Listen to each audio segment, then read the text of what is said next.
Rev TV brings the world of motorsports into your home with over 100 live race series such as MotoGP, IMSA WeatherTech Sports Car Championship, Extreme E, World Superbike, and the newly launched all-electric E1 series. From 2 wheels to 4, from land to sea, your destination is Rev TV.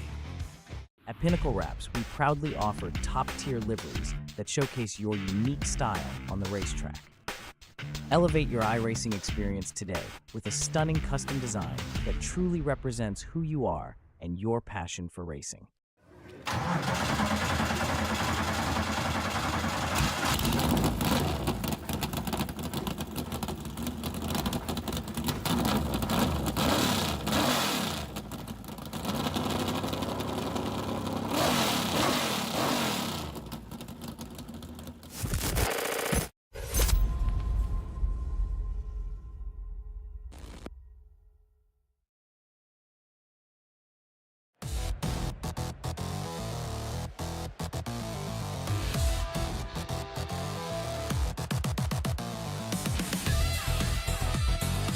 Live from Concord, North Carolina, welcome race fans, one and all, back to Green Flag TV, where we are set to duke it out once again for the next crown jewel event here for the Zero Torque Racing League. Welcome to the show. My name is Ola Ramble alongside Lucas Mooney. We are bringing you all of racing action from start to finish here on this fantastic 200-lap, 300-mile marathon this afternoon. Lucas, this race set to be a good one here this afternoon as you got yourselves a marathon race, one of the longest races on the season, set to kick off at America's home for motorsports. Oh yeah, the home of the Coke 600, Charlotte Motor Speedway. This place is absolutely famous, worldwide known, and one of the best tracks in NASCAR. They go to it every year, and there is a reason. Not only that, the championship is heating up, Nolan. The last 3 races have been repeat drivers. Do you think we might get a new driver locking themselves in with the win tonight? It all depends on who can be big when it comes to powering home on long-run pace this afternoon. Robert Tester, TJ Ivey, Evan Stewart with 2 wins apiece. Terrence Murphy, Willie Smith, Carter Wright also locked in. Kenny Kimber on the outside looking in. Austin Guerrero, Adam Longworth, and Wayne Graves separated by just 5 points, but they are 14 back from Thaddeus Frio Jr. here. So, Lucas, there is plenty of drivers that have quite a bit of distance to make up now, and there's not a lot of time left before playoffs begin.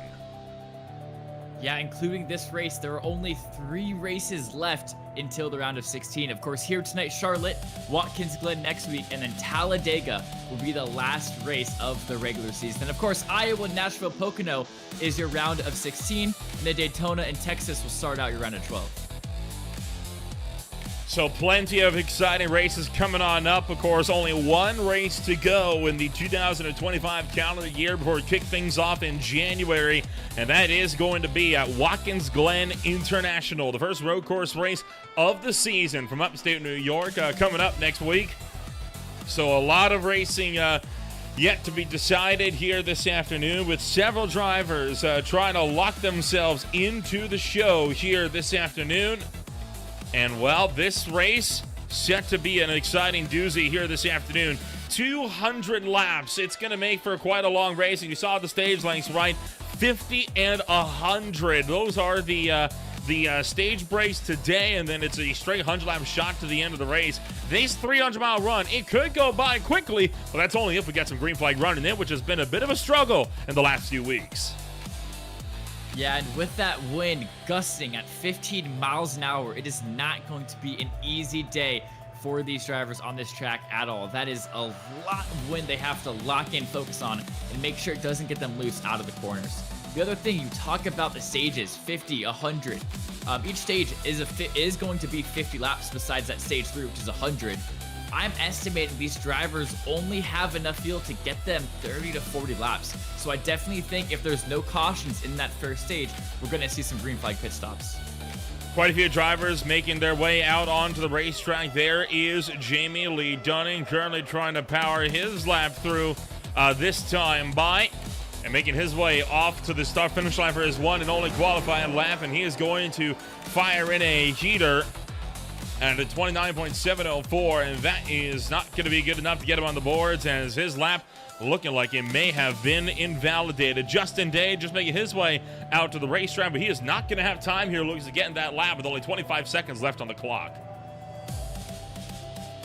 Yeah, 25 seconds if you're just coming out of the pit lane. Not only is it not enough time to get one lap done, it's not even enough time to get your second lap done, which is usually going to be your quickest once you get those tires up to temperature. So Justin Day probably not going to be starting where he wants to tonight.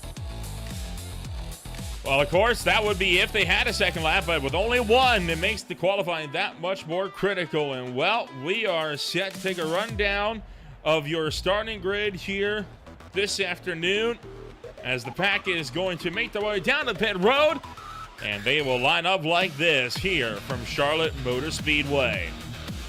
Starting on pole position, it's Evan Stewart, a driver that has taken 2 wins, looking for a third today for the Michigan number 37, and trying to go for the hat trick. Robert Tester, another 2-time winner for the Penzo number 22, starts alongside him on the front row. Row 2 on the grid, it's TJ Ivy for the AC Delco number 88, alongside the Grippo's number 5 Camaro of Terrence Murphy. Row number 3 on the grid, Joshua Siegfried with the Detroit number 2 Ford Mustang. He is alongside Draft Night Racing's Daniel Molinari. Row 4 on the grid, it's Chris Mackey for the Napa Auto Parts number 10 Camaro. He is alongside the Flamin' Hot Limion number 87 Cheetos Camaro of Blake Hewlett for Garage Mahal Motorsports. And the top 10 closed out by Daniel Emilio Maroquin and the number 13 alongside the Exalted number 33 Camaro of Douglas Ivy.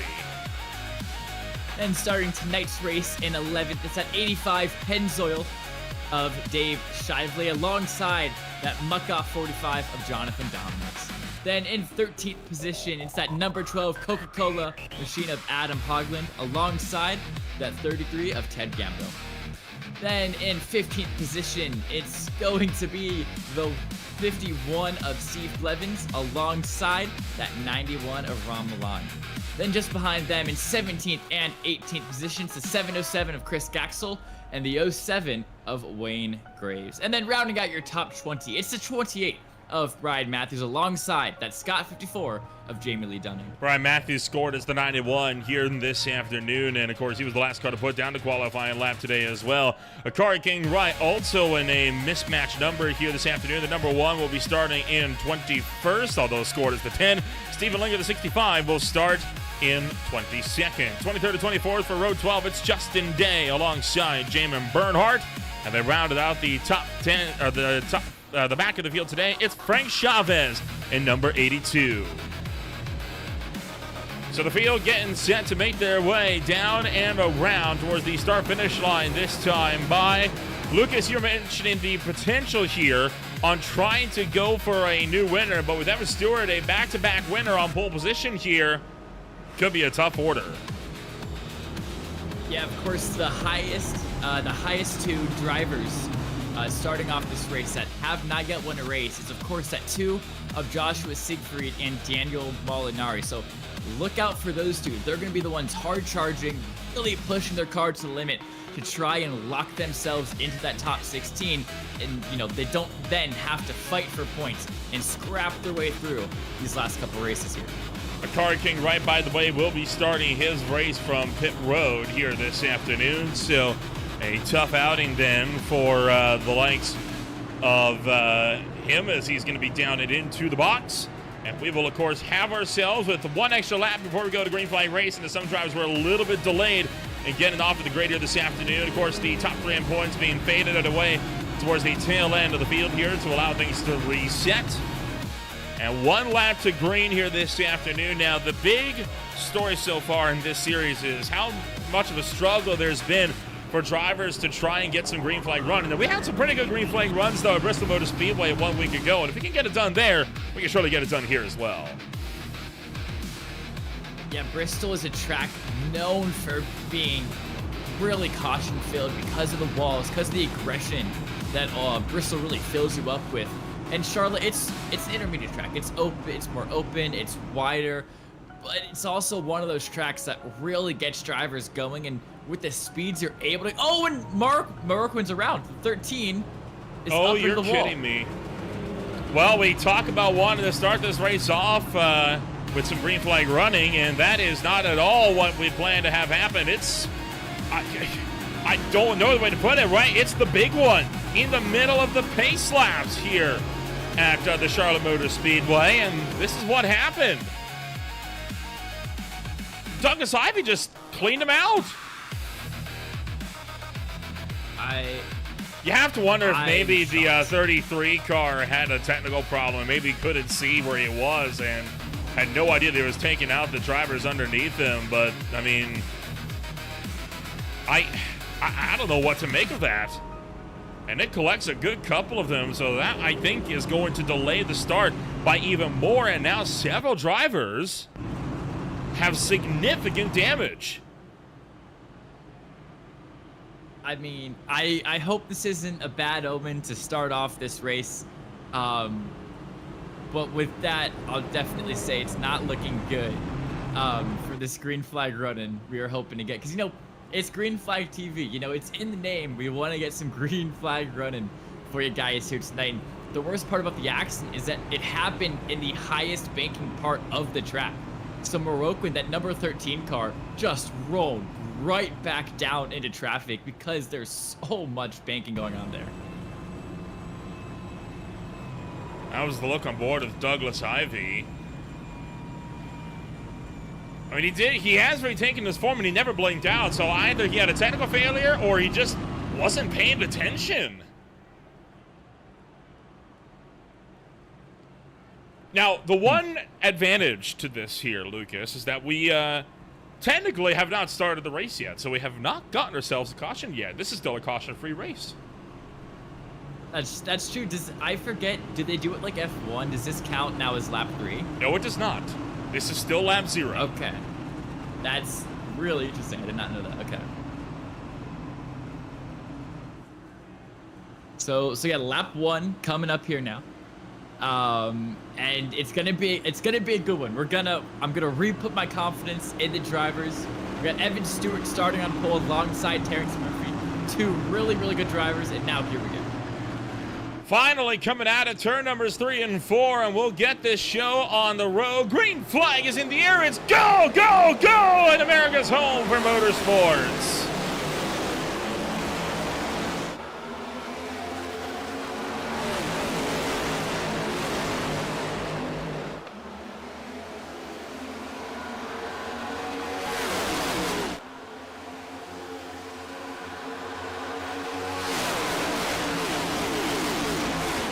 Coming around through turn numbers 3 and 4, it's going to be Evan Stewart who will lead the way at the end of lap number 1 this afternoon. So a stellar first lap then for Stewart as he's able to get away well. Everyone else fanning out all the way behind as they make their way back around to the turn numbers 1 and 2 for the second time this afternoon. Yeah, I noticed that line Terrence Murphy is taking. He is riding the way up against the wall on the high side, even, you know, crushing it on the exit of 4 that last lap around. So he has really used that highlight to great effect, just as Dave Shively is here, completely drives around Adam Hoagland, gets his car up in the top 10. Well, you got to remember as well, right, he's having a fight with Ron Malam here, and that number 91 car, you look on the front end of that machine, but that car has got a lot of front-end aero damage, and that is going to be hampering Malam extremely here in the opening few laps here. So I'm sure that 91 car is fuming at how this race has started off for him, being caught up in a wreck before the green flag for no fault of his own. Yeah, of course, you bring up what happened between Ivy and Moroccan. He was one of the unfortunate drivers to get stuck in that, as we have a driver even going 4 wheels under the blue line. Stewards might have to take a look at that after the race. I don't know if that's allowed in this series or not, but there it is. It is here. Dominics. He is. Oh, you're right. It's not a super speedway, so obviously it wouldn't be allowed here. But Jonathan Dominics, that 45 machine, he's sitting all the way back in 17th. But Nolan, I don't think he has to worry. He's currently sitting 7th in the championship, 140 points above the cut line. Even though mathematically he technically couldn't make it into the round 16, it would be so hard for that to happen. Yeah, realistically, he needs to get a race win if he wants to punch his ticket in. He is not doing that back here at 16th spot, down so many positions. looking for 3 wide. Elsewhere in the field as Ron Malone continues to hemorrhage positions. Up front, the single file about to be broken up. Blake Hewlett and Daniel Molinari starting to exchange some blows. And that allows for Douglas Ivan, that exalted number 33 Camaro, a chance to reel in the gap as well. Yeah, and looking up front, Evan Stewart already pulling a half-second gap over second place to Terrence Murphy. So Stewart putting it on pole this race, showing the quicker pace here in the early stages. Definitely going to be the early favorite to win this race, but you have to keep an eye out for Joshua Siegfried. He's got that fastest lap right now. Another one of those drivers that aren't currently locked into the playoffs. He is going to be racing out here tonight hard for a win, and also sporting a new blue livery, which is looking really, really nice there on track. And Joshua Siegfried has had some significant problems. Of course, he flipped upside down in Indianapolis, but was able to bounce back and get a solid drive at Bristol, and in fact managed to have one heck of a wreck avoidance in that massive crash last week where we saw Stephen Blevins go tumbling down the embankment in turn 3.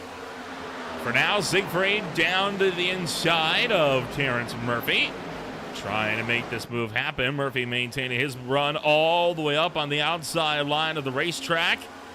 And the fight's on for the number 2 spot here.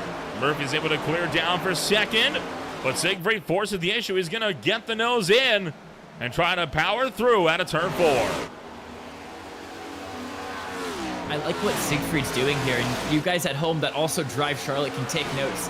That inside blue line has a lot of grip throughout the corner.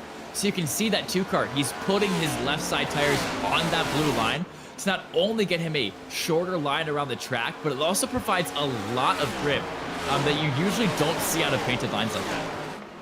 And the problem is, by taking such a short line, it really neuters your corner outspeed as well. So that's what Siegfried is currently battling, is the fact that he doesn't have a lot of track outpace as it stands. Meanwhile, Akari King Ryan coming out of pit road after starting this race from the pits after that big crash. He has rejoined this race, but is now 7 laps down as a result, and he is going to need a miracle if he wants to get himself back into contention. Yeah, Akari King Wright hasn't really had the most consistent of seasons, but that does not matter. We're in playoff format. He got his win at Dover. He's locked into the round of 16, so even though his other races really haven't been what he would have wanted, he's still locked in, as Douglas Ivey now going for a move down the inside of 1. Douglas Ivey going to take over the spot from Daniel Molinari. Blake Hewlett sitting just behind. Hewlett's going to tuck in a line. Molinari in 6th, Ivey in 5th. And Douglas Ivey tracks through into the 5th place spot. Good run for him. Molinari holding on to the number 6 position. Blake Hewlett back in 7th. Gamble also in 8th. And lap 12 now underway as we are ticking the laps by quickly. And well, you saw Hewlett dip 2 wheels under that transition. Can't go that far down or you're going to find yourself losing way more than you gain. TJ Ivey also looking for moves.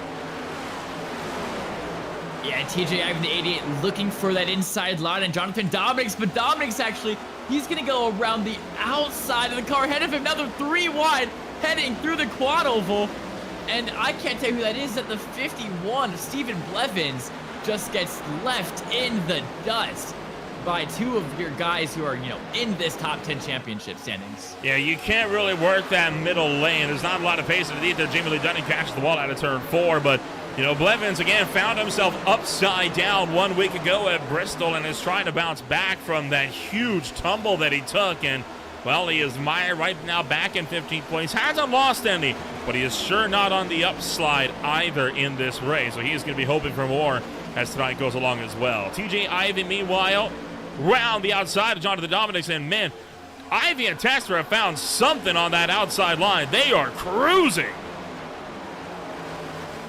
Yeah, that outside's looking really, really good so far. We saw it just 5 laps ago. Murphy was able to use that outside line to hold off the charging Joshua Siegfried and hold on to that second place, as now Dominic's once again going for a move around the outside of Daniel Emilio Morocco, and now he's already hot on the tail. Trouble!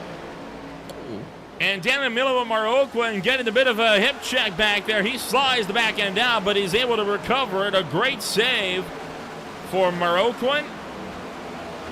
And take a quick look back here because this got a little bit wild coming down to the turn numbers 1 and 2. Watch Robert Tester look to the inside of Daniel and tag the back end. And what a fantastic save from that number 13. Yeah, that is a massive fishtail with the speed you're carrying into that corner. Not only being able to counter steer, in time, but also not over counter steering and putting yourself into the outside wall. It's great hands from 13. And I mean, look at Tester how just far really didn't have a right. sideways he gets there. Oh. Tester just kind of sent it, if I'm going to be honest there.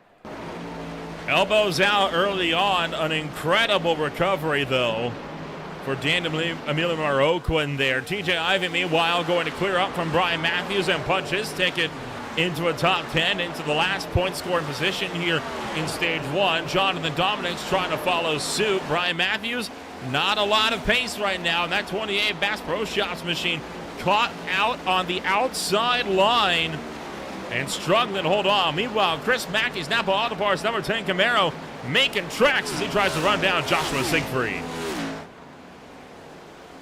Oh, here he goes down the inside of turn 3. Chris Mackey squeezes Siegfried up into the wall, and he makes it look easy. I wonder if Siegfried, in that battle with Murphy, burnt out his tires a little too much, overheated them, overcooked him, but no, here he goes down the inside of turn 1. And Mackey overshot the exit of 4 just a little bit there. Siegfried now looking down to the bottom side as well for the number 2 as Chris Mackey all the way up to the outside, able to clear up for 3rd. Great effort there for Mackey. Terrence Murphy and Evan Stewart right now nose to tail for the lead of the race. As Stewart continues to hold on. He has led every lap so far, and he is about to start lap number 20 already. Almost a tenth of the way through this 300-mile marathon this afternoon, and it'll be 30 laps down at the line. Yeah, Charlotte is one of those tracks that punishes drivers who are rough on their tires and who burn them out early. You can already see Siegfried dropping off from Murphy, getting passed by Mackey. He is really struggling out there. He might have, or probably did, if I'm going to be completely honest, push out his tires a little bit too much, trying to get that 2nd place. Not able to do it in the end, and now he's just going to be bleeding pace for the rest of this first 10.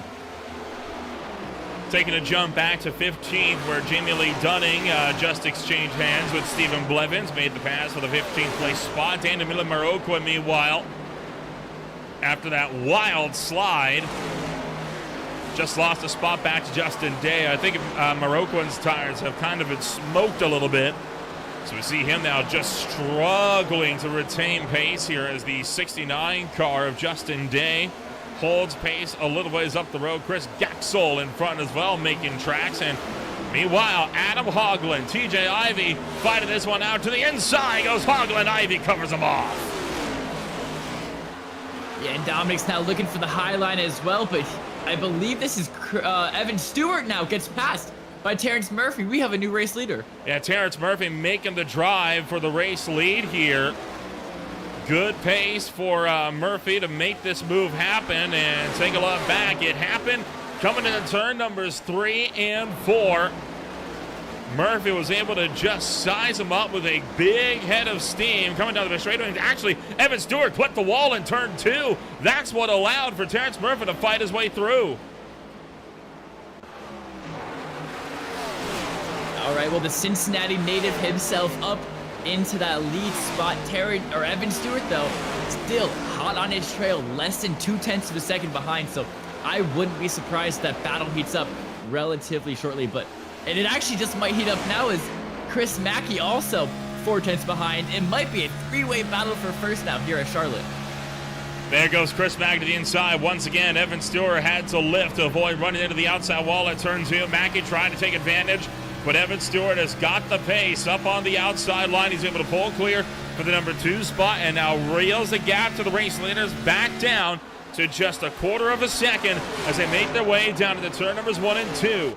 And right now, he is right there, and he is ready to push. Terrence Murphy could be under fire here momentarily for the lead of the race as Evan Stewart chasing him down in the turn number 3.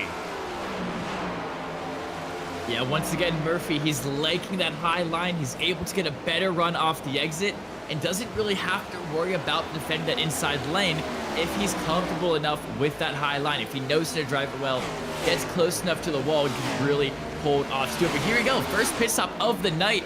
Your championship contender, already 2 wins in the season. It's going to be TJ Ivey coming down pit road. TJ Ivey making a unique strategy call here. I think you need to pit here before the end of the stage, right? So you figure, well, I'm going to pit early, try to see if I can get out of traffic and make some time in clean air. Meanwhile, Evan Stewart trying to follow Terrence Murphy's line all the way up on the outside line. He saw him ripping the line right up by the wall, and he's going to do so again here on the entry to turn 1. Stewart walks to the top, and he's got a run here coming down the back straightaway. Yeah, here we go. Stewart's going to have a great run here. Can he get the draft? He's just not able to find the speed down the back straight, though. Stewart, once again, down to the inside line. Murphy up on that high line. He's going to get a great run off the corner.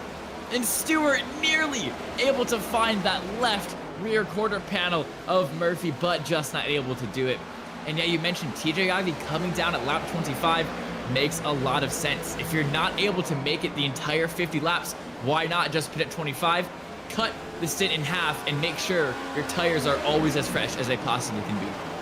Stewart still looking high, trying to find a way to fight through on that number 5 car in the lead of the race. He right on board the back of Terrence Murphy as Stewart closes right up towards the back bumper. Douglas Ivey now going to find himself coming down pit road. So both racers from Ivey Racing Incorporated are down and into the box for the first time tonight.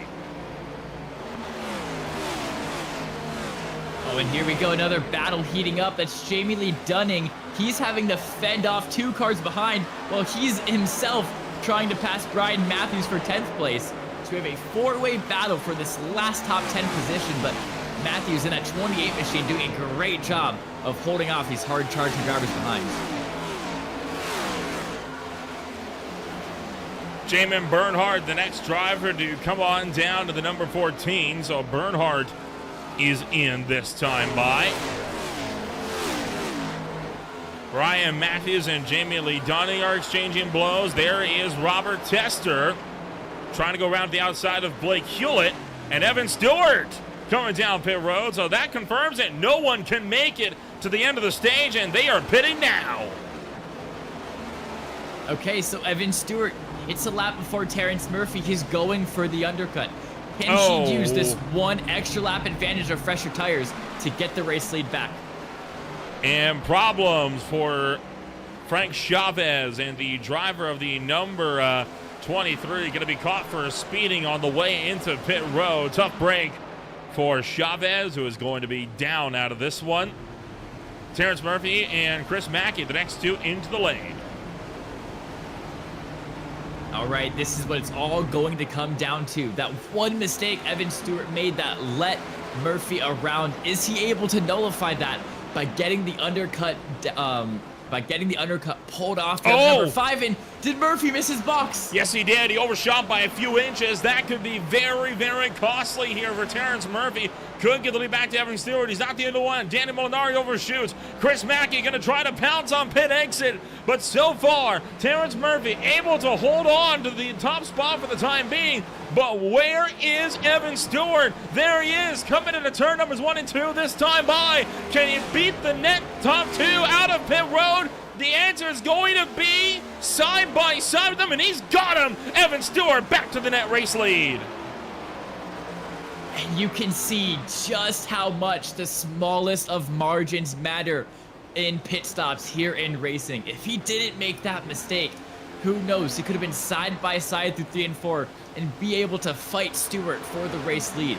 But because of that 1 costly error, he's forced to slot in behind him, and Terrence Murphy back down to 2nd place now, where he started this race. Robert Tester and Dave Shively both come down pit road, and that is going to wrap out the final pit stop cycle here for the first pit stop cycle here for this field. Tester's going to overshoot the box as well. A lot of drivers really struggling with pit exit here this afternoon. And Evan Stewart going to retake the lead of the race. Yeah, so great job from that 37 to get in and out of his box cleanly under green flag conditions. Definitely not one of the easiest things to do in iRacing, because a lot of the times, let's be honest, you're expecting to pit under caution, and it's not something these drivers practice a lot. So great job from him to get that done cleanly, efficiently, and hold on to first by half a second. So the field making their way out. You got a three-way battle still on for the top three spots here. Evan Stewart was able to jump Mackey and Murphy, but now they got one lap for extra tires and can try to run him down. Otherwise, one of the closer fights here, Dominics versus Blake Hewlett, and what a run for Dominics. Remember, he was outside of the top 15 at the start of this race as a result of that pit stop cycle, and keep in mind, not taking 4 tires, able to jump all the way up to the number 7 spot. And in fact, the first driver to take 4 tires, Joshua Siegfried, all the way back in 5th. Okay, so interesting that we're seeing drivers taking 2 this early into the race. Well, it's not something... You got to remember, Okay, only 5 sets of tires throughout the entirety of this race. That's 5 tire changes. That's not enough to make every pit stop. So a lot of drivers taking fuel only here early on. Okay, yeah, no, that makes a lot of sense. I always forget to consider that tire or the amount of tire sets as a factor, because, yeah, 2 tires just has been really, really bad with this new next-gen tire model, just because it's so good at effectively wearing all those 4 tires equally, that you don't really get that effect of your rights being so much more worn than your lefts that you used to see maybe like a year and a half ago. Further back, Adam Hoagland and Jamin Bernhardt now side by side for the 8th place spot as they drive it in deep into turn numbers 1 and 2, or 3 and 4, sorry. Bernhardt going to try to clear from the inside, and he's going to do so. So Adam Hoagland slips back to the 9th place spot. Bernhardt, so far the hard charger of the day, up 16 positions, with Blake Hewlett just up the road in 7th. Bernhardt, another one of the drivers that has taken 4. Yeah, and Bernhardt might be the hard charger of the day, but for me, the guy to watch of the day is going to be that number 10 of Chris Mackey. Currently running up there in 3rd. He's sitting 23rd in the overall points championship, Nolan. He needs a win by this point to lock himself into the round of 16. He is going to be driving for it all here tonight, and only 7/10 off Evan Stewart in the lead. It is not out of the question whatsoever. And if we get some late race cautions, he might be able to find a move and find his opportunity to seize that win and lock himself in for that, of course, that round of 16, that first race of the playoffs. Working lap number 40, and so far a caution-free race here at the Charlotte Motor Speedway. Bernhardt taking away the 6th place spot from Jonathan Dominics, able to try and secure the move. Dominic's trying to look back to the inside, but he's not going to be able to have anything on Bernhardt's 4 fresh Goodyears up on the high side. Evan Stewart now under fire here from Terrence Murphy, as Murphy trying to close. 10 laps to go in stage number 1, and Murphy is all over him. Yeah, it's heating up now. Remember, even though both of these drivers are locked into the playoffs, they don't necessarily need the points for the overall standings. But remember, winning a stage gets you a playoff point, and here we go. Murphy down the inside, excuse me. Evan Stewart caught the wall again. He's done that a few times tonight at turn 2, and once again, it's going to come back to bite him. Terrence Murphy powers through. He's going to now lead the way, coming down to turn number 4, down the front straightaway. Evan Stewart in tow right behind him, trying to make something happen here as they drive her in deep into turn numbers 1 and 2, before making our way down the back straightaway and back into turn numbers 3 and 4. So this fight going to keep on keeping on. And you got another one on here with Jamie Lee Dunny, Adam Hoagland fighting it out for 7th place with Dominics in the middle. So yeah, now Murphy in that prime position to earn that crucial playoff point for winning this first stage. And for those who might not know what the playoff points are, essentially going into the round of 16, all 16 drivers who made it to that round are going to be put exactly even on points, plus any playoff points they have earned throughout the season. And how you do that is one of two ways. One, you either win a stage, or two, you finish top 3 at the end of a race. So winning a stage gets you 1, winning a race gets you 5, second place in a race gets you 3, and third place in a race gets you 1 as well. So playoff points, they're very crucial, and they can really make the difference if it comes down tight in the playoff battle. Blake Hewlett trying to see if he can fire this one through. Look out, Brian Matthews rebounds off the apron and nearly checked up in front of Blake Hewlett. This battle here, by the way, for the last point scoring position here in stage 1. Matthews currently holds it into number 28, and Hewlett and Blevins are side by side for the first spot out. Yeah, you mentioned it, that first stage, of course, only pays points to those top 10 drivers. And of course, now not talking about playoff points, talking about overall championship points, it's 10 to first, all the way down to 1 point for finishing 10. And these two are still side by side there, fighting out hard for it. The sun beginning to set over the Charlotte Motor Speedway here, and sooner or later those stadium lights going to flick on. We'll be racing under the cover of darkness. Adam Hoagland tracking up, merely clips Jonathan Dominic's there in turn 4 that time by. He's still got Blevins and Hewlett side by side. They got to figure this fight out quickly so they can try to run down Brian Matthews, who has walked out a 1-second gap as a result of their bickering over the 11th place position. And that battle could have cost both of them a chance at stage points. And here we go, another move down the inside. This looks to be Blake Hewlett. Or sorry, that's Ted Gamble now down the inside of Blake Hewlett. So Hewlett, who was trying to fight with Blevins, actually under attack from behind, and he's going to now lose that 12th position and fall back to 13th. Adam Hoagland clears Rob Malam while he tries to run down Jonathan Dominics. This now the battle for the 8th place spot. All the while, 3 laps to go in stage number 1 at the line. This stage has absolutely flown by us here tonight, Lucas, and it's looking like we're going to get a caution-free opening stage. Yeah, with all of the pre-race shenanigans that happened, I was a little nervous that there were bad omens for what might be in store for this race.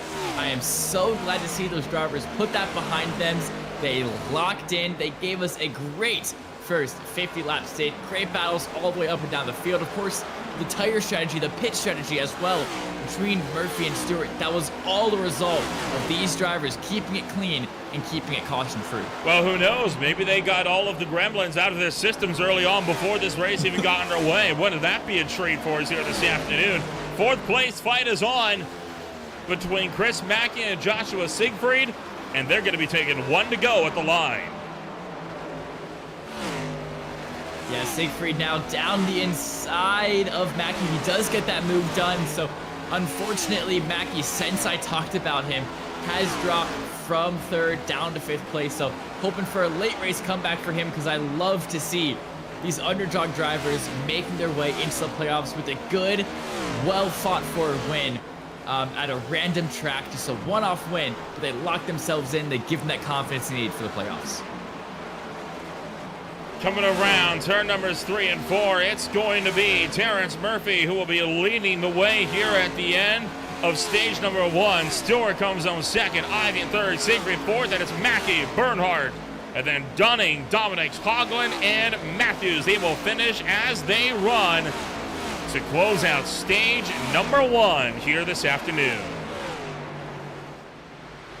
All right, so a great first stage from these drivers, and of course, well driven from Terrence Murphy, starting the race in 2nd, able to outpace Evan Stewart overall in those last 50 laps, even though Stewart was on pole, and take that stage 1 win. So the fight for stage number 1 is at its close. We're going to step back. When we return, racing action continues on Green Flag TV. Stay with us here. We're back with more in a moment. At Pinnacle Wraps, we proudly offer top-tier liveries that showcase your unique style on the racetrack. Elevate your iRacing experience today with a stunning custom design that truly represents who you are and your passion for racing. Rev TV brings the world of motorsports into your home with over 100 live race series such as MotoGP, IMSA WeatherTech Sports Car Championship, Extreme E, World Superbike, and the newly launched all-electric E1 series. From 2 wheels to 4, from land to sea, your destination is Rev TV. Racing isn't easy, but experiencing it is. iRacing puts you in the driver's seat with the industry's leading sim racing game. Drive on laser scan replicas of the greatest racing circuits from around the world. Go head-to-head against other drivers chosen by skill-based matchmaking to ensure competitive racing at every level. Compete across all your favorite series. In officially licensed cars, engineered to deliver the most accurate driving experience possible.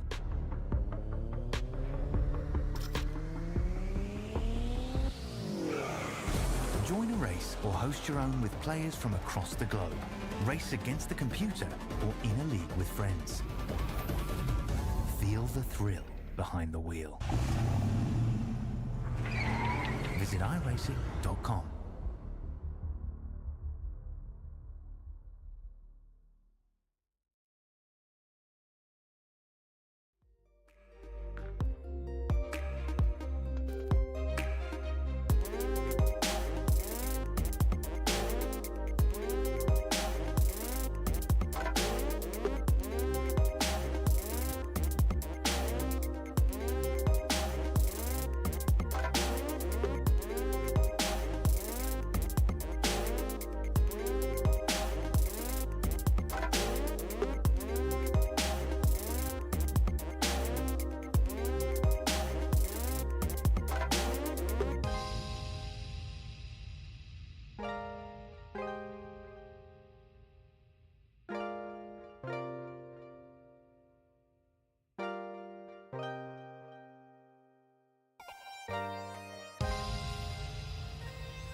Welcome back to Green Flag TV, where stage number 1 has just come to a close and stage 2 is just around the corner. It'll be halfway home when we get to our second scheduled slowdown here of the afternoon.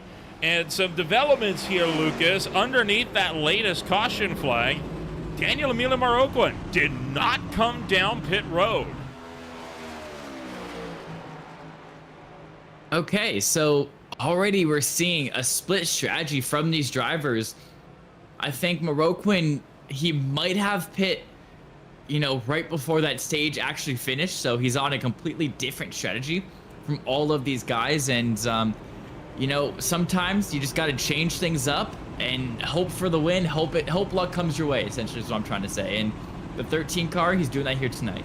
Should be getting the 1-to-go signal this time by as some last drivers catching up to the tail end of the pacing line. Rob Malam, Frank Chavez, 2 drivers that remain 1 lap down apiece. Akari King Wright being waved around the pace car several times, by the way. He was 7 laps down. He is now only 2 laps down. So I believe they are... So from what it sounds like to me here, Lucas, Akari King Wright missed the green flag as a result of some technical issues, and so they are allowing him to retake some of his laps as a consolation for sticking it out here. So that is why we see Akari King Wright continuing to unlap himself around this racetrack, but now they're going to look to double him up, where Oakland picks the outside line for the restart. Yeah, it is very nice of the stewards and the admins to let Akari King Wright do, get all of his lapbacks because that failure. And I'm curious if anybody else stayed out. Oh, I think everybody's staying on the bottom. Okay, everybody's staying on the bottom to let Akari King Wright through. That, yes. I was very confused on what was happening. Yeah, just to let him through, make sure we don't have any problems. Akari King right now only 1 lap down and can now battle for the lucky dog free spot with Frank Chavez and Rob Malam. So that seems like fair game to me. So that means that with a bit of an extension here on the Stage 1 caution, it's going to be a 45-lap run before we get our second stage break of the afternoon. And expecting drivers to come down about 30 laps from now, except for Moroccan, who should be in within the next 10 to 15. All right, yeah, let's see how long can Moroccan stay out on these tires, and also, is he going to inhibit the leaders at all in this race? Remember, Evan Stewart, Terrence Murphy, those are your two guys who've been battling it out for that top spot all race. Let's see how they can get around this 13 machine. They're going to come around and make their way into the Echo Park restart zone here this afternoon. Green flag is out, and Stage 2 is underway.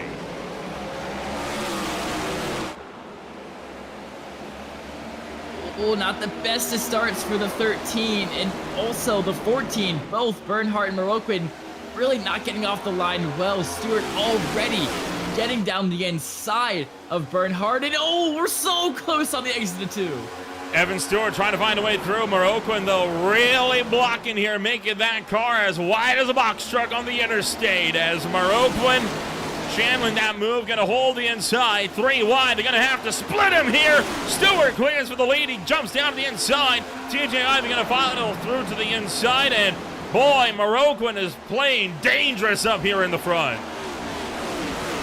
I mean, how did they make that work? I swear I saw contact in between the 13 and the 37, but props to those two drivers, Stewart and Ivey, for getting around Moroccan in the fashion they did and not causing a caution or an even bigger crash. Now Murphy looking down the inside. That is a big move from Moroccan. I'm sorry. He's got to get out of the way. I mean, he knows he's pitting here way sooner than these guys are. He knows he's on, at the very least, 27-lap older tires. He needs to get out of the way. He is just being a hazard right now where he is. Yeah, that's a really big issue with a lot of leagues is you have these guys going for risky strategies, staying out on really old tires, and what always ends up happening is they get in the way of the guys who are on fresher tires, which are usually the people that were leading the race when the pit stop started. Oh boy. And that's why, and once again, he's just in the way. Got shuffled up there by Brian Matthews, and Jamin Bernhardt nearly ran him over as a result of Moroccan having to really check it up. And Bernhardt going to find his way now down to the inside line. And now you've got Adam Hoagland forcing the 13 up the racetrack here, trying to get him up and out of the way as he makes short work of him.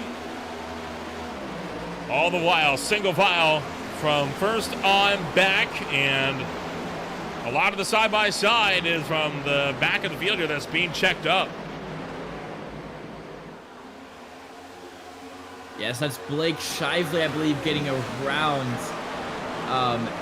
the outside, but it looks like, I think it's Chris Gaxel now, looking right back down the inside of Dave Shively there. They're going to be battling it out now.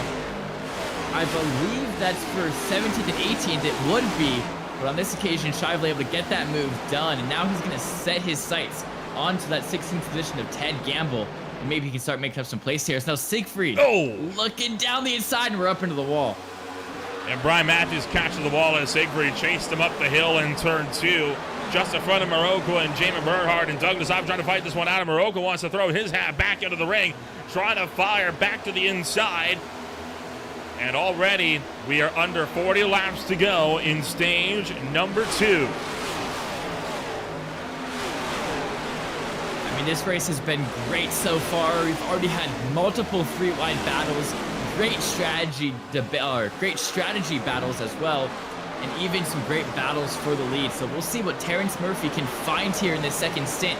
Because remember, he won that first stint pretty convincingly, it seemed, at points. So maybe he's saving tires and waiting to push towards the end of this tire stint. But we'll see what he has to bring for this 88 and this 37 to see if he can take that top spot back like he did at the end of this first stage. But now Bernhardt looks like he's going to lose another position to Justin Diaz, just like Moroccan. He's on under tires. He stayed out of the stage, and oh my gosh, who is that green car in the back that got really loose? That's Ron Malam going down to the inside. Nearly got taken out by Dave Shively. It was a good save between the two. They were able to keep their composure. A lot of drivers are racing, for the most part, very patient with one another. Nobody's doing anything too untoward here. And I appreciate this from the field, right? They are really making sure that you can make a good run here happen. And some fantastic green flag races that we've had so far. Yeah, every time I get behind the wheel of one of these next-gen cars in an iRacing race, I tell myself to drive two things: safe and aggressive. You gotta be aggressive, you gotta be willing to put your car in places you normally wouldn't put them to hold on a position and go for moves. But above all else is being safe, keeping your nose clean, and making sure you make it to lap 200. Because if you're fighting for first but you don't make it to the end, that's much worse than simply just finishing fifth. Dan Molinari trying to find a way around Chris Gaxel and Steven Linger. Gaxel at the racetrack, and Morocco's coming to pit road. And there's the pit stop, and that is going to unleash the back end of the field. Yeah, here they go. The buffer is now removed. You said it, 27 lap older tires about for Moroccan. So now these guys, that 6 machine, that 87 as well of Wayne Graves, I believe it is, are able to make their way through. And we'll see if they can start challenging for this top 10 positions and get into some point scoring spots to end this second stage. The laps continue to tick on by one after another, and in most cases right around now you would be hitting the halfway point in one of these races, but instead we are just past a quarter distance. These marathon races, they can really take a toll on drivers, but they are still doing a stellar job on doing whatever they can to fight things out. Ron Malam coming down pit road, not sure why, but he is down and into pit road. Daniel Moroccan has had a problem here on pit exit.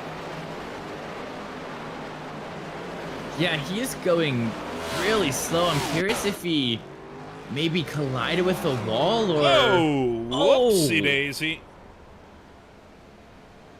No harm, no foul. Too much right foot down there. Yeah, that's a good point. Now, keep in mind, there is a pretty nasty bump there right as you come off of pit road as he enters turn 1. I think he may have caught that bump right as he stamped on the gas. Yeah, 100% a possibility. With how low these cars are running, it is super easy to hit a bump in just the right way that it sends your rear end spinning. And if you hit that bump with just the right amount of steering, with just the right amount of throttle, there's just no recovering it. So that's a really good assumption of what I think happened, or of what you think happened, and probably going to be true. Adam Hogland continuing to hold on to the head of the field. Coming down pit road this time by is Jamin Bernhardt. Coming down early for his pit stop so we can make sure he can stay out till the end. And again, just as we saw some drivers doing in the opening stage of this race, wanted to see if he can come down and pick up some time when he's in cleaner air.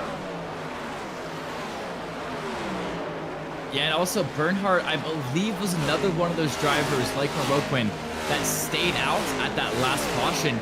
And now Nolan, it puts him in a really interesting position, because with this pit stop, they will now be able to make it to the end of the second stage. Well, definitely Bernhardt, maybe not so as much Moroccan, but they'll be able to make it to the end of the second stage and might even, with a really good strategy, find their way into the top 10 and get themselves some points. So I think great effort from the 13 and 14 to try something different and, you know, slingshot themselves up this order.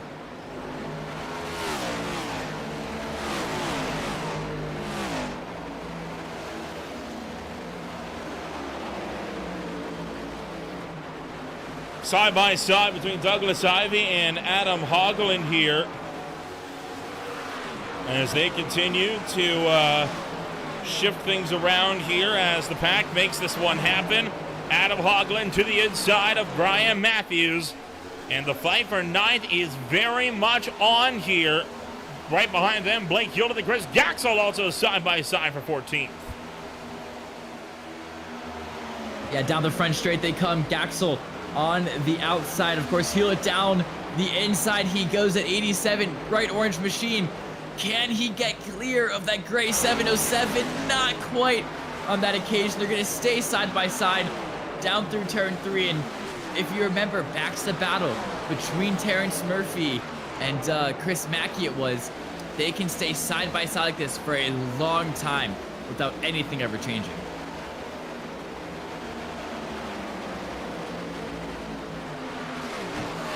For fourth, a change of position is Chris Mackey trying to power around the outside of Jamie Lee Dunning as they fire off turn 2 down the back straightaway. Mackey all the way up at the outside wall. Jamie Lee Dunning holding station down on the inside. Dunning clears Mackey into fourth.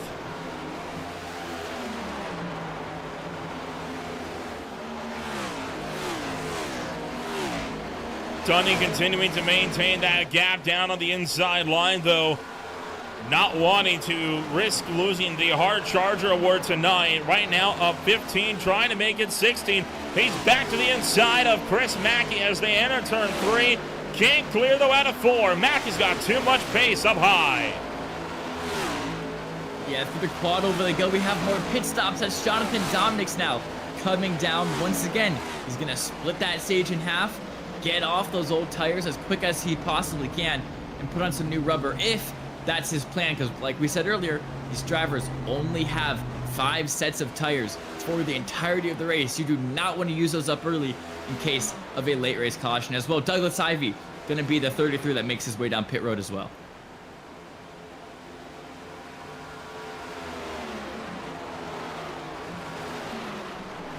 Coming down pit road as well, TJ Ivey, Robert Tester, Joshua Siegfried. So the pit window very much open for everybody else. A lot of drivers here trying to split this stage in 2. And honestly, I like this idea, right? Come on down when you're around the halfway point in the stage. That way you're not sacrificing too much pace by staying out for an excessively long time on the racetrack. Yeah, it's interesting to think about because it's definitely a strategy that came from the road side of racing. You think about F1, IndyCar, they split those stints, those tire stints up as much as possible to make sure they're not staying out on excessively worn tires for the shortest amount of time possible. Especially in F1, there's no refueling in that race. They're simply pitting 4 tires and coming up with tire strategies and tire plans. And that's what these guys are doing here tonight. It's not something you see very often in NASCAR, just because races are full of cautions a lot of the time. And if you do pit early trying to cut a stage in half, and the caution comes out after you pit, you can be stuck laps down, stuck in traffic. A lot of bad things can happen.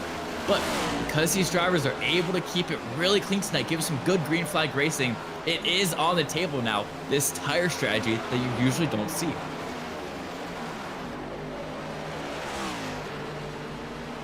Evan Stewart comes down pit road while Chris Mackey continues his fight with Jamie Lee Dunning. You've also got Brian Matthews now in a bit of a fight there with TJ Ivey, and that is, of course, Ivey firing his way through on fresh tires, so he's going to make his way through. Matthews' real fight with Adam Hogland in the number 12 car just behind.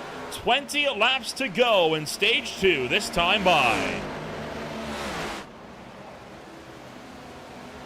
Yeah, Murphy once again taking that lead because Stewart came down pit road. So let's see, does Terrence Murphy do what he did last time? Come down pit road the very next lap?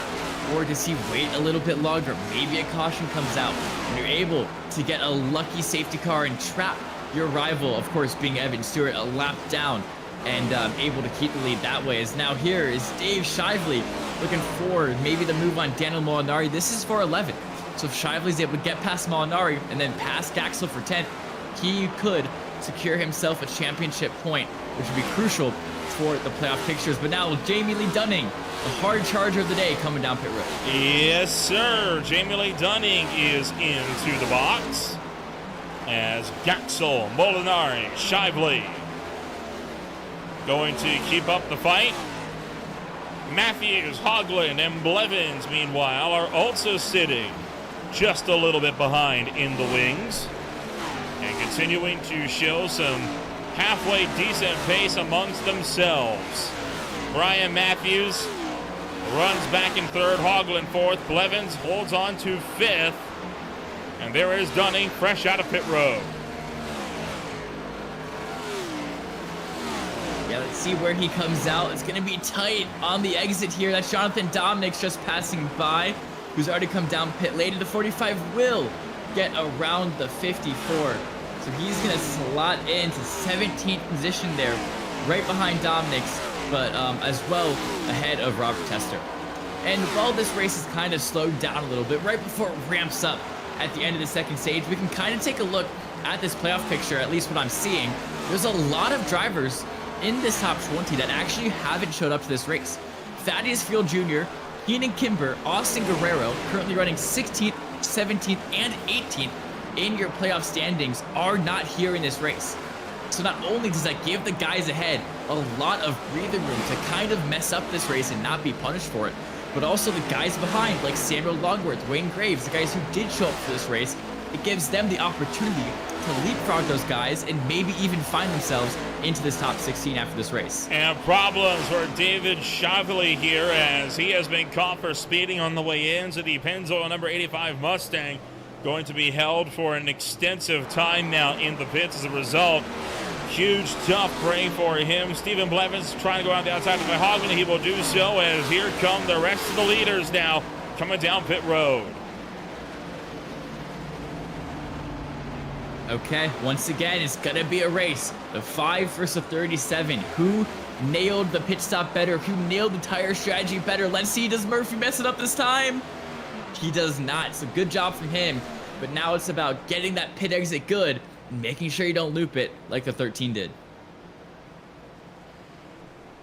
And a Car King Wright reporting he is pulling his car behind the wall. He is going to be done for the night. Same story, by the way, for Ram Malam, who has also come down pit road here this afternoon. And looking like a Car King Wright had a significant incident. This is about 12 laps ago now. And wow, you see that car has just been completely beat up right now in that number 1 machine. We completely missed this as, oh, there you go. Oh. Lost it out of 2 and clattered the wall on the inside of the front straightaway. That was all the way back on lap 74. And that is why he is now down pit road as a result.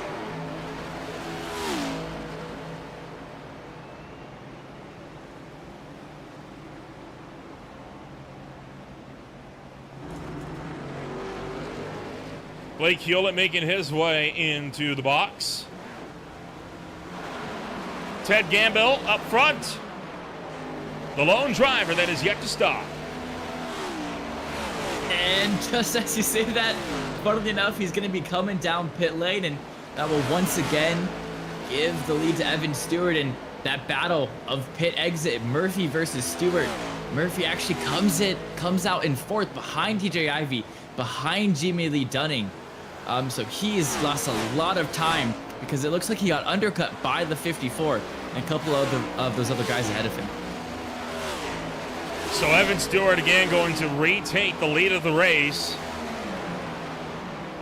TJ Ivey back at the number 2 spot in this fight here for 3rd. Jamie Lee Dunning trying to hold on against Terrence Murphy. That's Wayne Graves in the 07 down to the inside. Some lap traffic that Dunning and Murphy are going to be able to get themselves ahead of.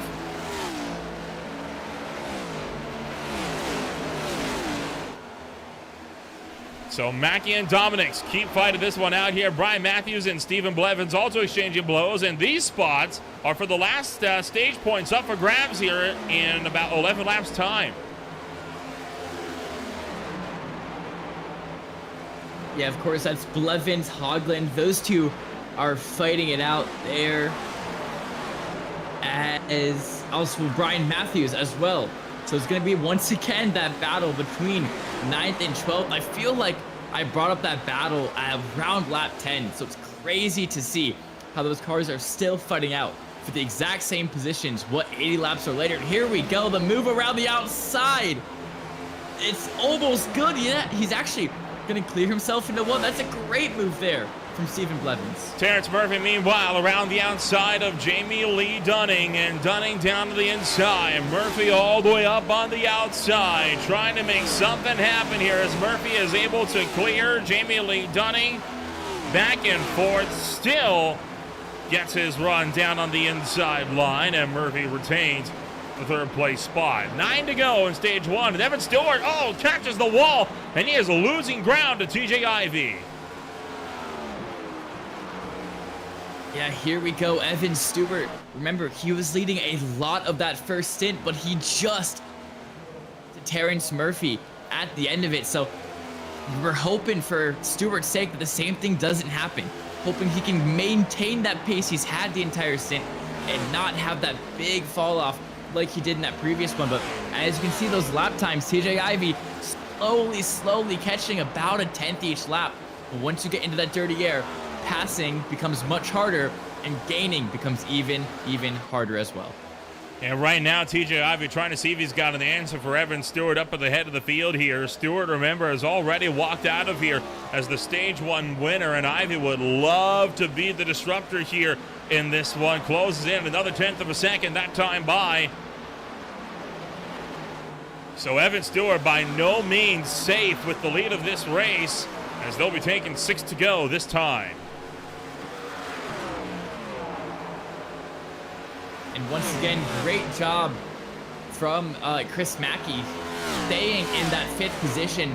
All he has to do, or all he really wants to do at this point, is keep himself in contention for the win and keep himself in a good points paying position, because I know even he is in 23rd position, so the win really solidifies his spot and probably what he's going to be fighting for tonight. Still, a 5th place, it's great points. It's a great start to these last 2 races where he could score big and maybe lock himself in. But just as I'm saying that, he's actually under fire from Dominic's behind. So Mackey and Jonathan Dominic's fighting this one out for one another. Morocco, you called it, could not go the stage. He is down in the pit road for a second time in this one here. And the battle for 5th is on. Jonathan Dominic's clears from Chris Mackey down to the inside with 5 laps to go in stage number 2. Dominic's picks up a top 5, and Robert Tester started to reel these guys in as well for 7th, or from 7th, it depends on number 22. Yeah, Robert Tester, you bring up his name. That is a really talented driver. Of course, 2 wins on the season at Daytona and Kansas. I mean, he's got the pace in that car. He's got the confidence in that thing. Started all the way in the back after qualifying 2nd. I believe it was a pre-race EOL from probably something that happened at a previous race. But he has fought his way back, currently in 7th. He is chasing down Chris Mackey, and he's about to get past that lap car that's actually in between the 2. Remember, the top 3 of points automatically get sent to the tail of the field at the start of each race. Makes it a bit more of a challenge for some of these drivers, and honestly, I'm a fan of it. Let's make it let's make it interesting here. Why not? As Evan Stewart continues to fight this one out. 2.5 laps to go in the stage, and TJ Ivey has started to slip back. I think the Ivey Racing Incorporated AC Delco number 88 Camaro has burned up all of his stuff.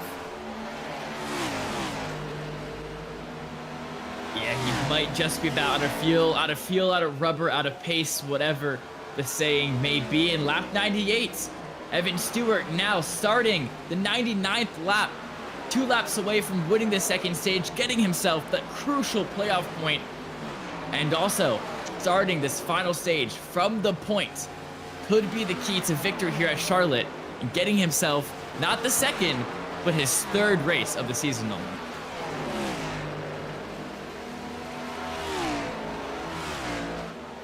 Terrence Murphy won the opening stage of the night with him mired all the way back in 3rd. Nothing to stop Evan Stewart from taking the 2nd one.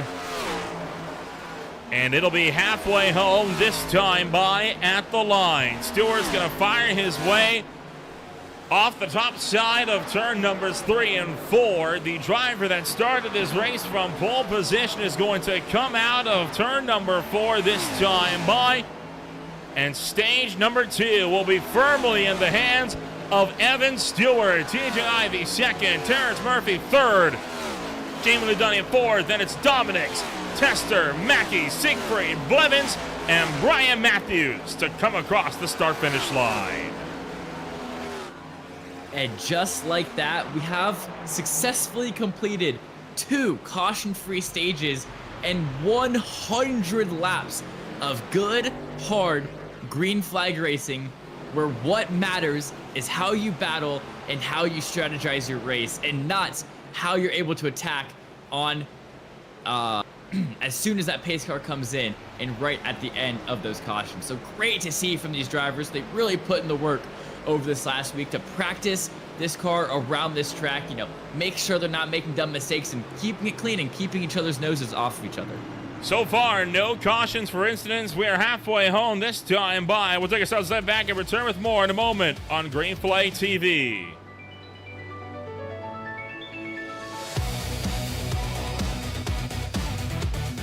At Pinnacle Wraps, we proudly offer top-tier liveries that showcase your unique style on the racetrack. Elevate your iRacing experience today with a stunning custom design that truly represents who you are and your passion for racing. Rev TV brings the world of motorsports into your home with over 100 live race series such as MotoGP, IMSA WeatherTech Sports Car Championship, Extreme E, World Superbike, and the newly launched all-electric E1 series. From 2 wheels to 4, from land to sea, your destination is Rev TV. Racing isn't easy, but experiencing it is. iRacing puts you in the driver's seat with the industry's leading sim racing game. Drive on laser scan replicas of the greatest racing circuits from around the world. Go head-to-head against other drivers chosen by skill-based matchmaking to ensure competitive racing at every level. Compete across all your favorite series. In officially licensed cars, engineered to deliver the most accurate driving experience possible.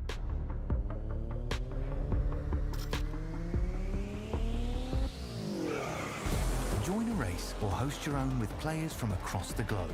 Race against the computer or in a league with friends. Feel the thrill behind the wheel. Visit iRacing.com.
Welcome back to Greenplay TV, where racing action is set to kick off one more time here this afternoon. 96 laps are left to go. Once again, my name is Little Wemple alongside Lucas Moody. We're bringing you all of the action from this 300-mile marathon for the Zero Torque Racing League. So far, a caution-free race, and this one here is expected to be an intense ride from here to the end, Lucas. Yeah, it's going to be about 50 minutes if these guys can keep it up, and I really hope they do. But now that we're in stage 3, the tensions will rise. The battle for the win, the battle for that lead spot and locking yourself into the playoffs if you have not already.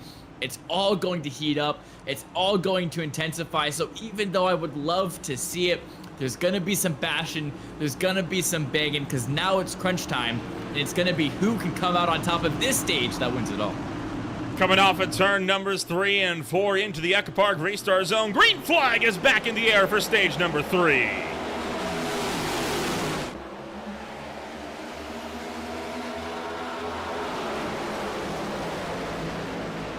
So far, Tester with a good getaway up front, and Tester, one of only a few drivers that didn't take too many tires, only took 2 tires under the caution.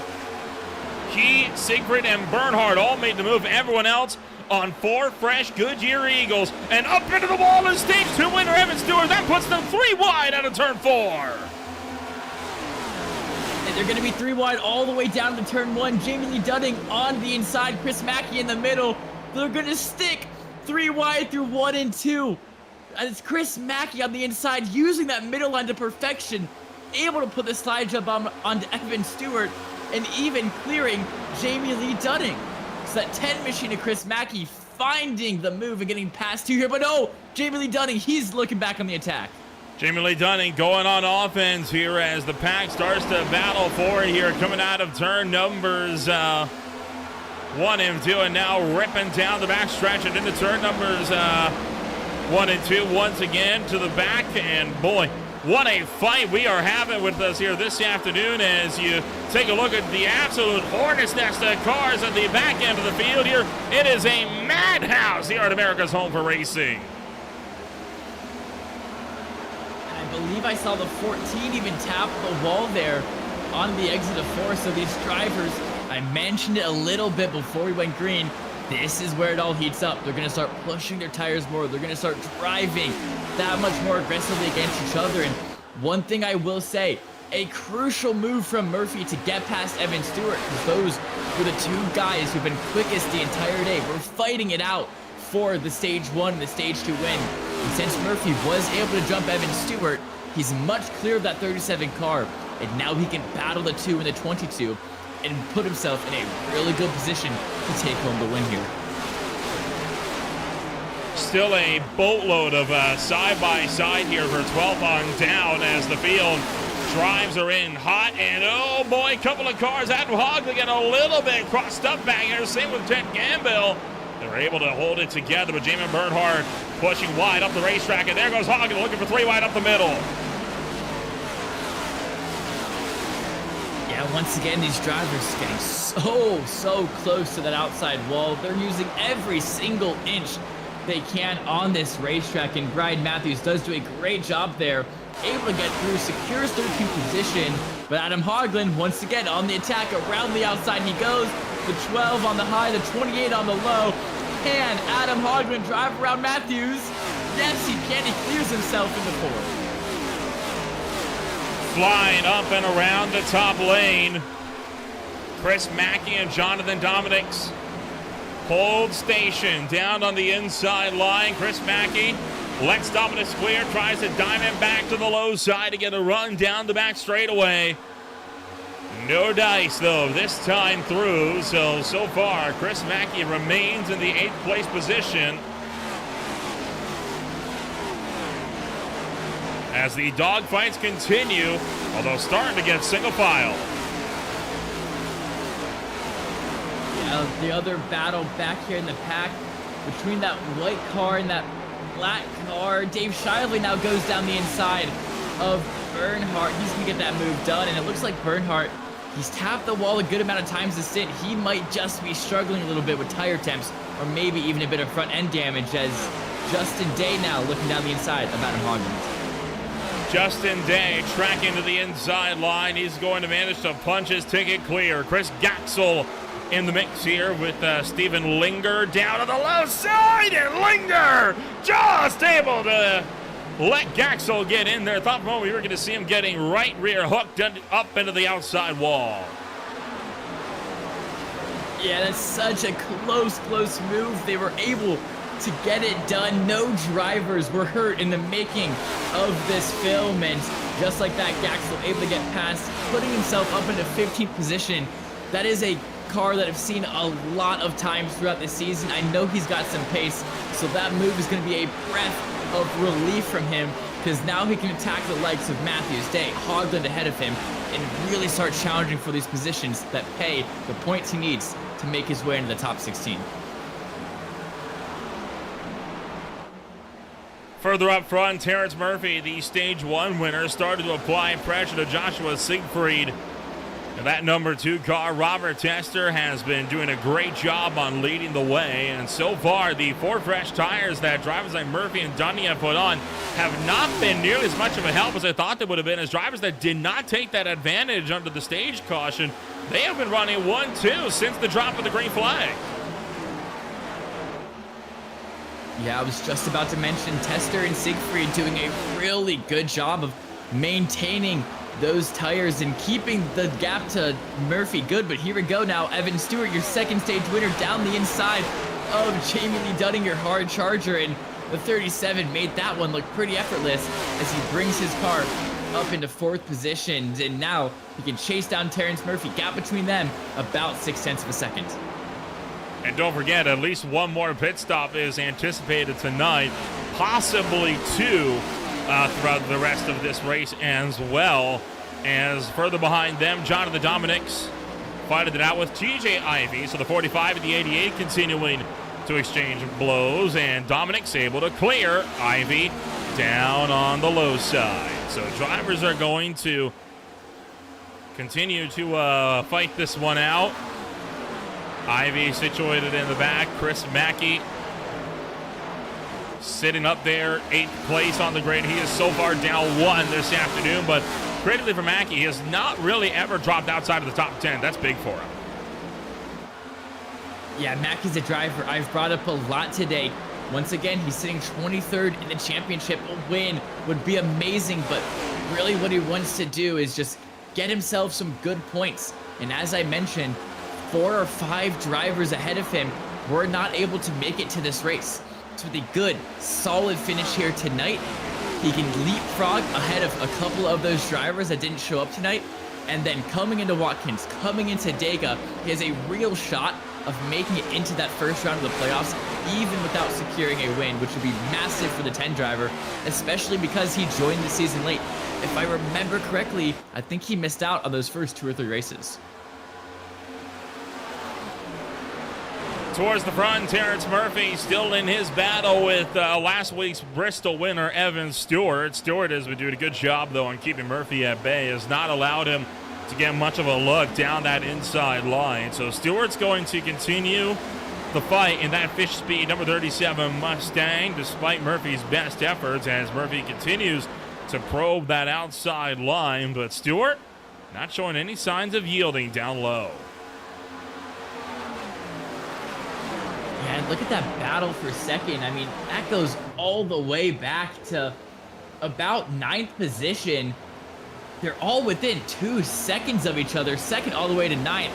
They are super, super close, and allows for stuff like this. Dominics once again in a fight with Jamie Lee Dunning, the 45 against the inverse, the 54.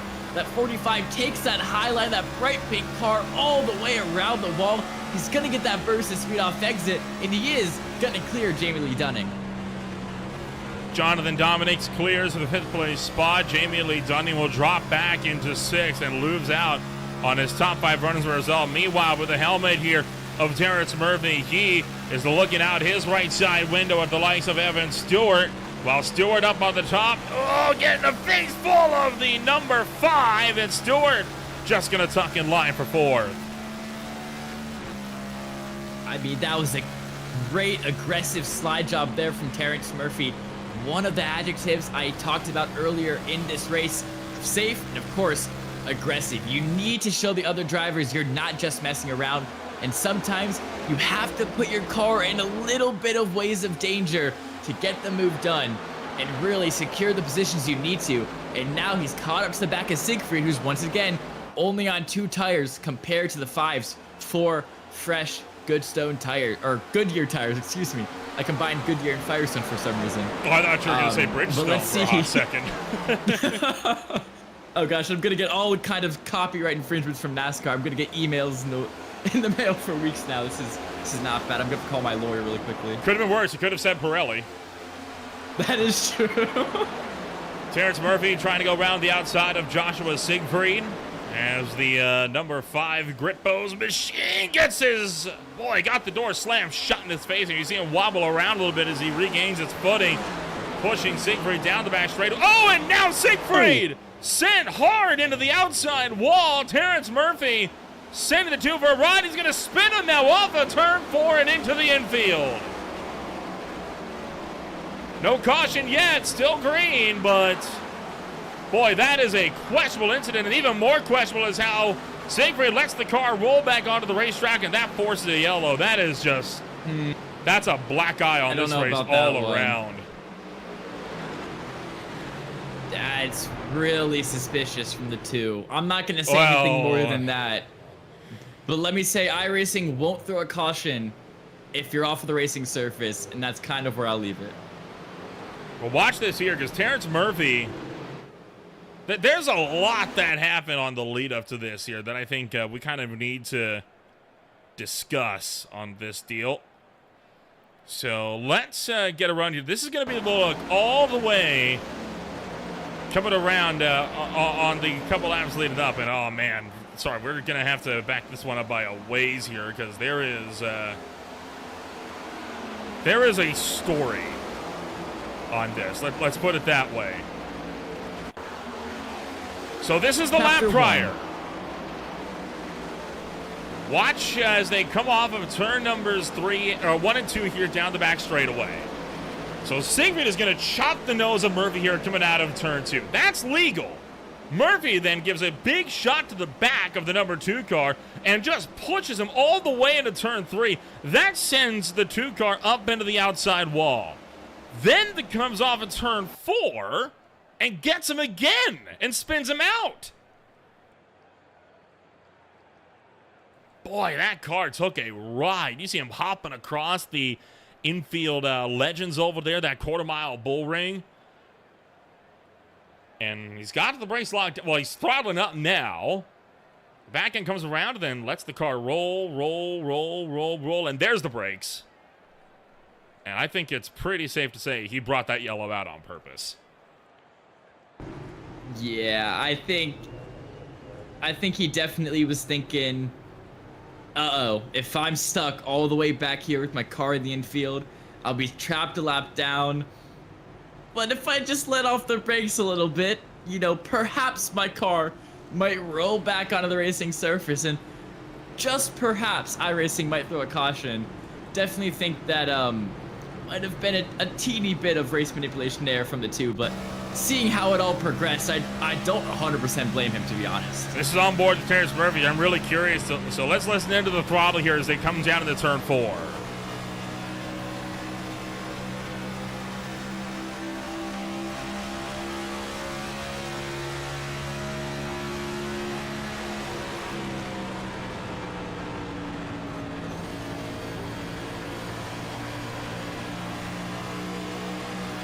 Never lifted.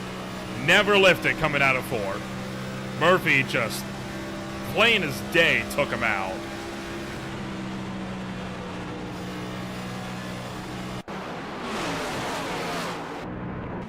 And then this was Siegfried with his spin into the infield grass here. And take a look at this here. Watch as he hits this bull ring here on the inside. Look at the airtime that car gets. That's impressive. I'm going to be honest, that's kind of equivalent to the airtime we'll be seeing these cars getting around Watkins. As for the bus stop chicane in the next gen, the quickest way around it is to get all 4 tires airborne off the ground. It's really sketchy, but if you're able to nail it, you can gain about 0.2 of a second in just that bus stop section alone. So, you know, we're getting a little tease of the 4 wheels off the ground here, which we might see a lot next week in New York.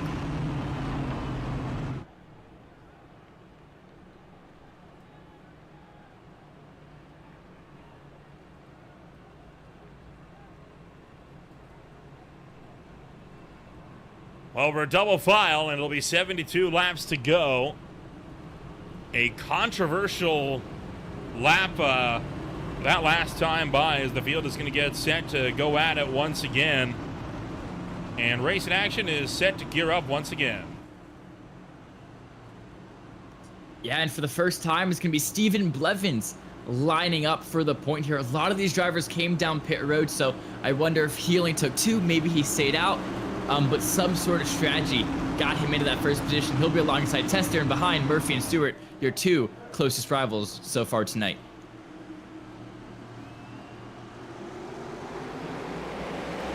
Green flag back in the air. Steven Blevins on the loud pedal. One of the only, in fact, the only driver that took fuel only on that latest pit stop. So it could be vulnerable here to Terrence Murphy and Robert Tester, but critically, Blevins is going to have an extra set of tires in the back pocket for later in the race. Murphy up hard into the wall, and he collects Testa with them, but they're able to gather it up, and they fire back down the front straightaway.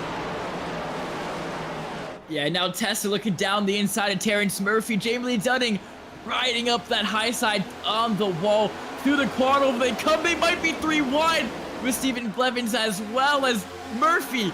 Looks like he wants to shoot the gap.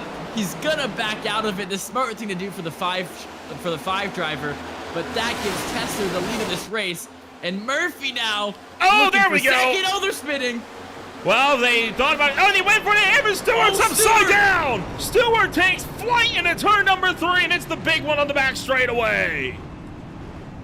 And a horrendous ride for the 37 as the car comes back down to rest. And half the field is junked on the back straightaway.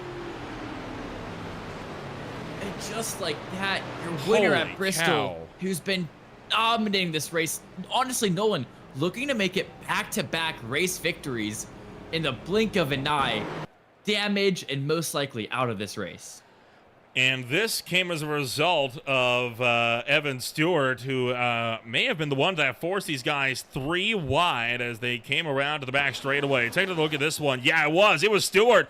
Forced the issue 3 wide with Blevins. Got down into Dominic's. Dominic spins over the traffic, and boom! That is a hellacious hit for the 37. Kicks him up into the air on top of Jamie Lee Dunning. Dominic's collects more. Brian Matthews is involved.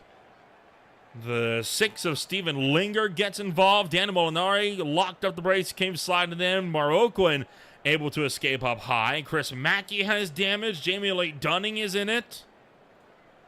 A monster crash on the backstretch.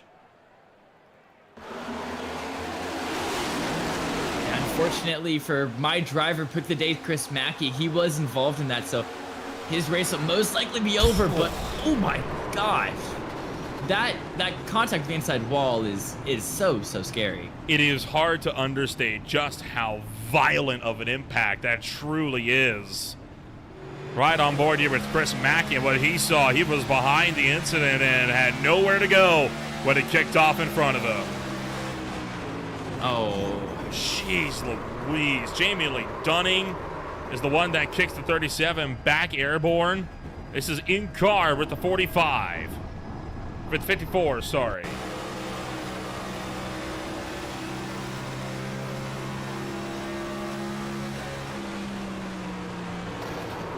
Oh, I mean, what do you even do when you see a car suddenly careening right towards you?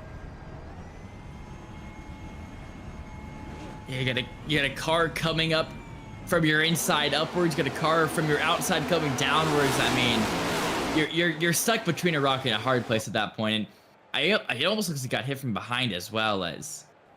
Look at this here. Look at how sharply this car goes into the inside wall, and then the sheer height he's going to carry.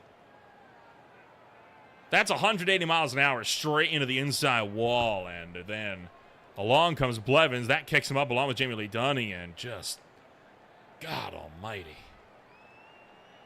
Right into the windshield of Justin Day as well. Day has picked up 3rd, and it looks like he may have, the iRacing gods may have been merciful enough to let him get away with no damage.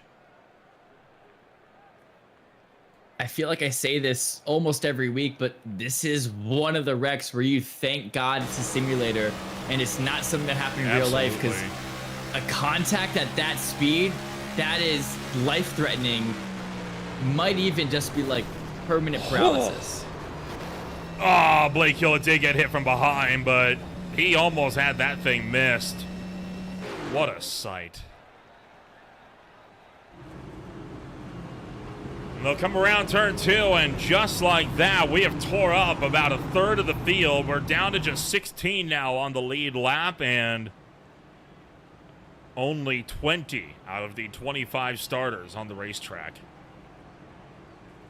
Yeah, it's funny thinking back to when you joked about the big one happening on lap -2, was it, about an hour and a half ago, and for a while it looked like that was going to be the big one, as these guys are doing a great job of keeping it clean, but just one small contact between 2 drivers fighting for the same space, And the real big one happened at Charlotte.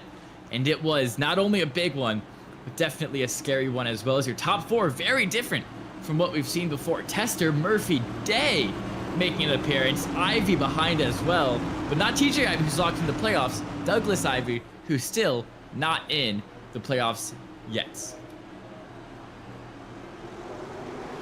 Green flag back in the air. Working lap 134 now. Robert Tester gets away well. Everyone a lot of drivers came down pit road under that latest yellow flag, but most that were not involved stayed out on the racetrack as they take to the back chute once more. And here we go with 67 laps to go. Robert Tester able to get a good jump, but Terrence Murphy is hot on his trail behind. Remember, the 2 guys who had been at it the entire race, Stewart and Murphy. Now with Stewart getting involved in that last accident, Murphy is now going to have to pass Tester to show he can win this race and get himself his 2nd win on the season, as Bernhardt now looking around the outside of Ted Gamble, moving up into 7th place.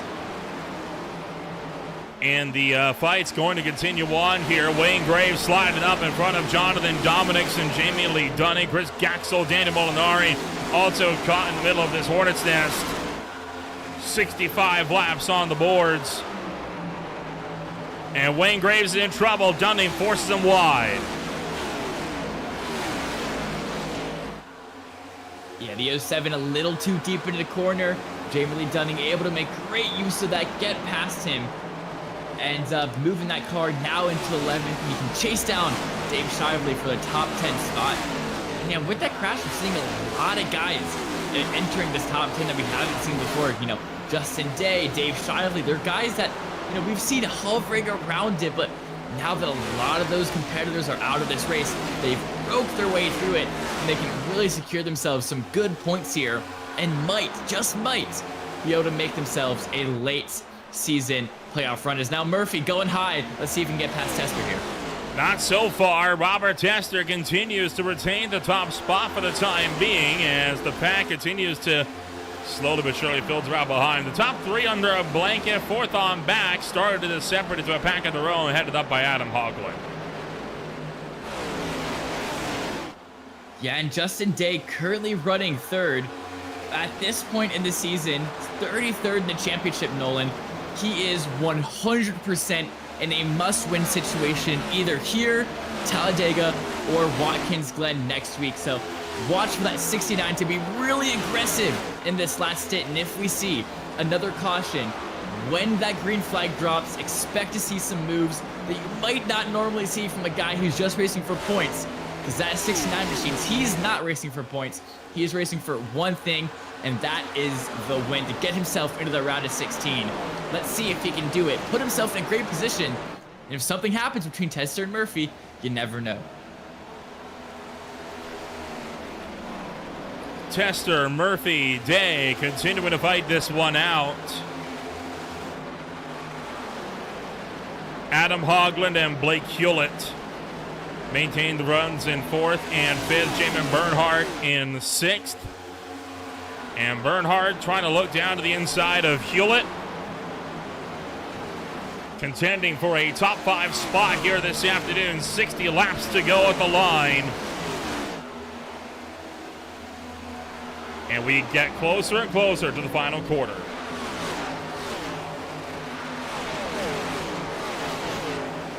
Yeah, now that these drivers have singled out, they're able to really find their footing, find their pace, find the rhythm and the tempo that they want to drive in, and even look for moves like this. Bernhardt now down the inside of Blake Hewlett. It's a great move for the 14, but the 87, he's still there. He's sticking around that outside line. Down the main straight they go, through the quad oval. They're going to be side by side into 1 and 2, but no, they're not, because Hewlett able to hold him off in the end, but Bernhardt showing a lot of late race potential here. I think he finally fixed some damage on the 14 machine, and now he's able to show his true pace.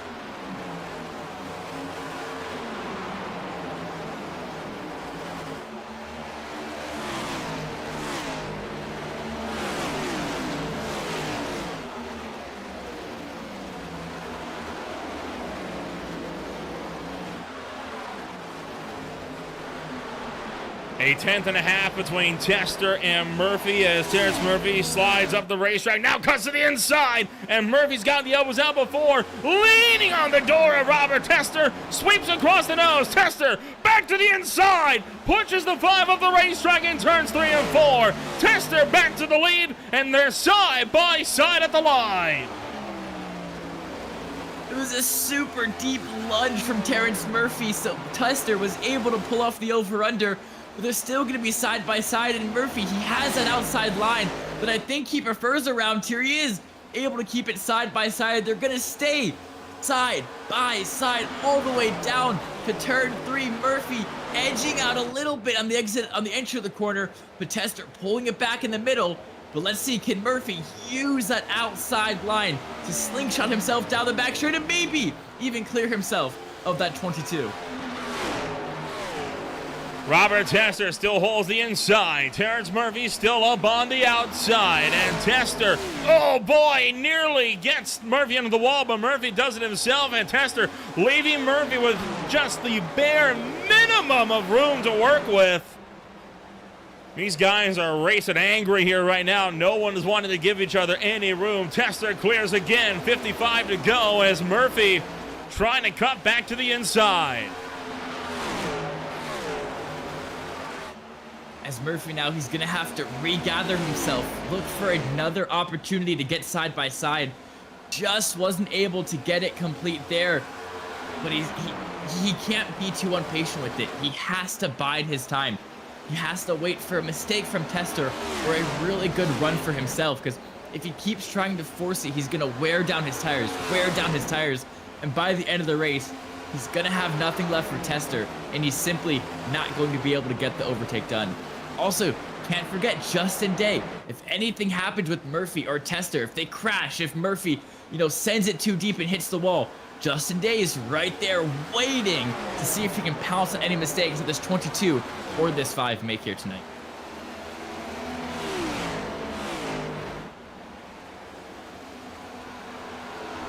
Tester continues to hold on to the lead of the race. We'll cut back to this if it picks up at all. But right now, Gamble and Bernhardt also looking to try and get things going here. Oh boy, and right behind them, Chris Gaxel moving Dave Shively up and out of the way. So Gaxel punches his ticket into a top 10. And now Gamble looking for the inside of Bernhardt, not able to get it though into 3.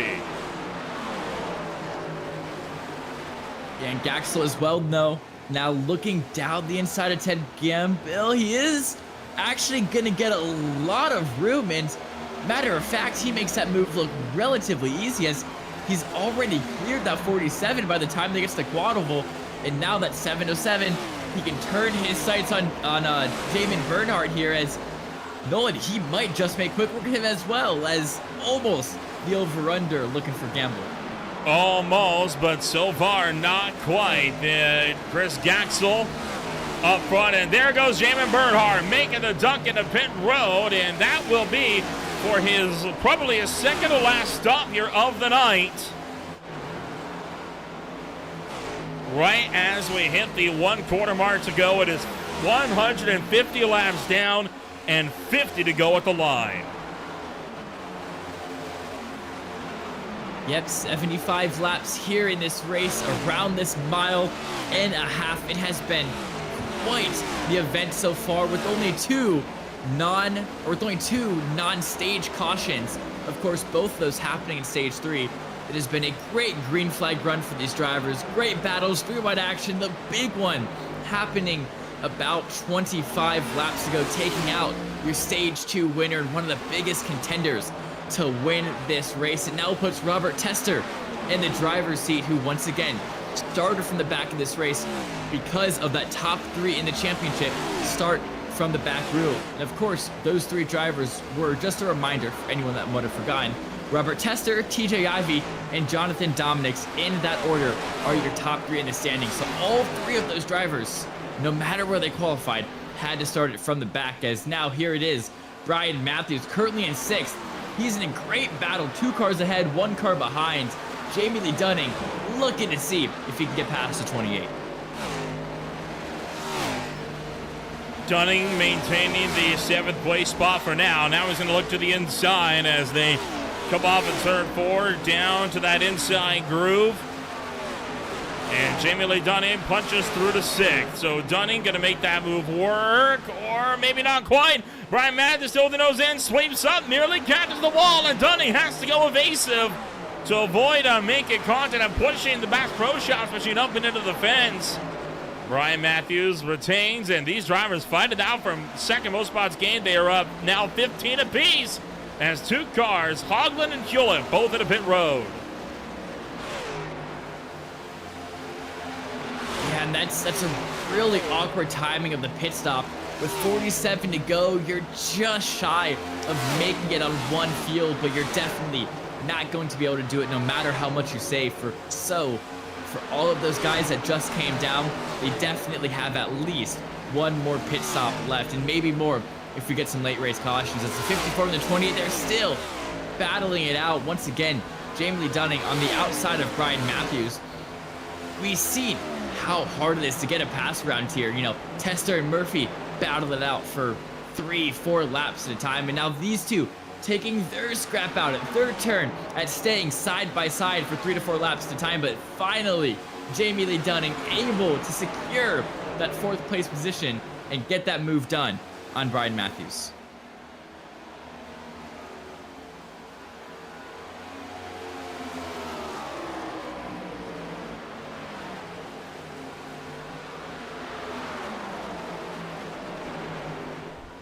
.45 laps to go, and Kester continuing to hold on to the race lead. Terrence Murphy trying to hound the back bumper here. Is Tester coming to pit road this time by? No, he stays out for one more lap. Right now, it's a game of chicken amongst the top 2 as they just try to see who's going to be the first one to blink and come down pit road. Yeah, but of course you have to be careful of the undercut. It already caught Terrence Murphy out twice this race in both stage 1 and stage 2, so hitting first, at the end of the day, it might not be the worst. Sure, you have slightly worse tires by the end of the race, but from what I've seen so far here tonight, track position matters a whole lot more, and if you're able to pit 2 laps earlier than your closest rival and able to use that extra 2 laps of much fresher tires and jump your rival, jump the person you're racing closest with, get that track position, that probably is going to be the first strategy that I would think of before any sort of overcut, or waiting to see what your driver does. I think you'll want to be proactive with it. You don't want to be reactive. But just as I say that, here we go, battle for the lead. 3 wide with the lap car. 3 wide with lap traffic. Terrence Murphy maintains the outside. They get by the lap traffic just fine. Douglas Ives in the pit road this time, so is Justin Day. Terrence Murphy up to the outside, and Tester nearly turns him on the back straightaway. And he is going to turn down to turn 3. Caught down between the 2. Terrence Murphy up into the outside wall. So far, Tester holds on. We'll see if Murphy's going to reciprocate. Murphy has shown no qualms about getting elbows out. He's already taken out one driver here tonight in the form of Joshua Siegfried. And will he go after Robert Tester for that move in turn 3? And don't forget, Nolan, the 22 and the 2, they have those Penske liveries, they have those Penske number designs because they're teammates on Penske Racing. Tester will keep in the back of his mind what Murphy did to Siegfried earlier this race. He will keep that in mind when he's racing him, and he will not hold back, especially considering Tester and Siegfried, they're probably close friends, they're close teammates, and you're just not going to let that slide around Charlotte or in NASCAR at all. 40 laps to go this time by, and now Tester's got a little bit of lap traffic between himself and Terrence Murphy to contend with. Critically closing into the mark where if you pit, you can go the distance. He is on 34 lap stint right now for Tester, and he's got 40 to go, but Terrence Murphy has just come down pit row. Murphy blinks first, he goes for the undercut. Tester's got to respond or he risks losing the lead. Okay, here's the proactivity I was talking about, and just as you said, Tester, does he come down pit road immediately, or does he wait a little bit more going for an overcut? I think, and I believe you agree with me here, Nolan, he's got to come down, and you can't risk losing too much time. And right on cue, Robert Tester brings the Pennzoil, number 22 Mustang, into the box. So Tess going to make his way into pit road. That gives the lead up to Jamie Lee Dunny, who is still running on his latest run. So is Matthews, Gaxel, Gamble, Molinari, and so far Dominic's as well. David Shively also into pit road, this time by. Tess is up on the jacks. Where is Terrence Murphy? That is going to be the big question that he's watching right now. Murphy is right now coming through 4.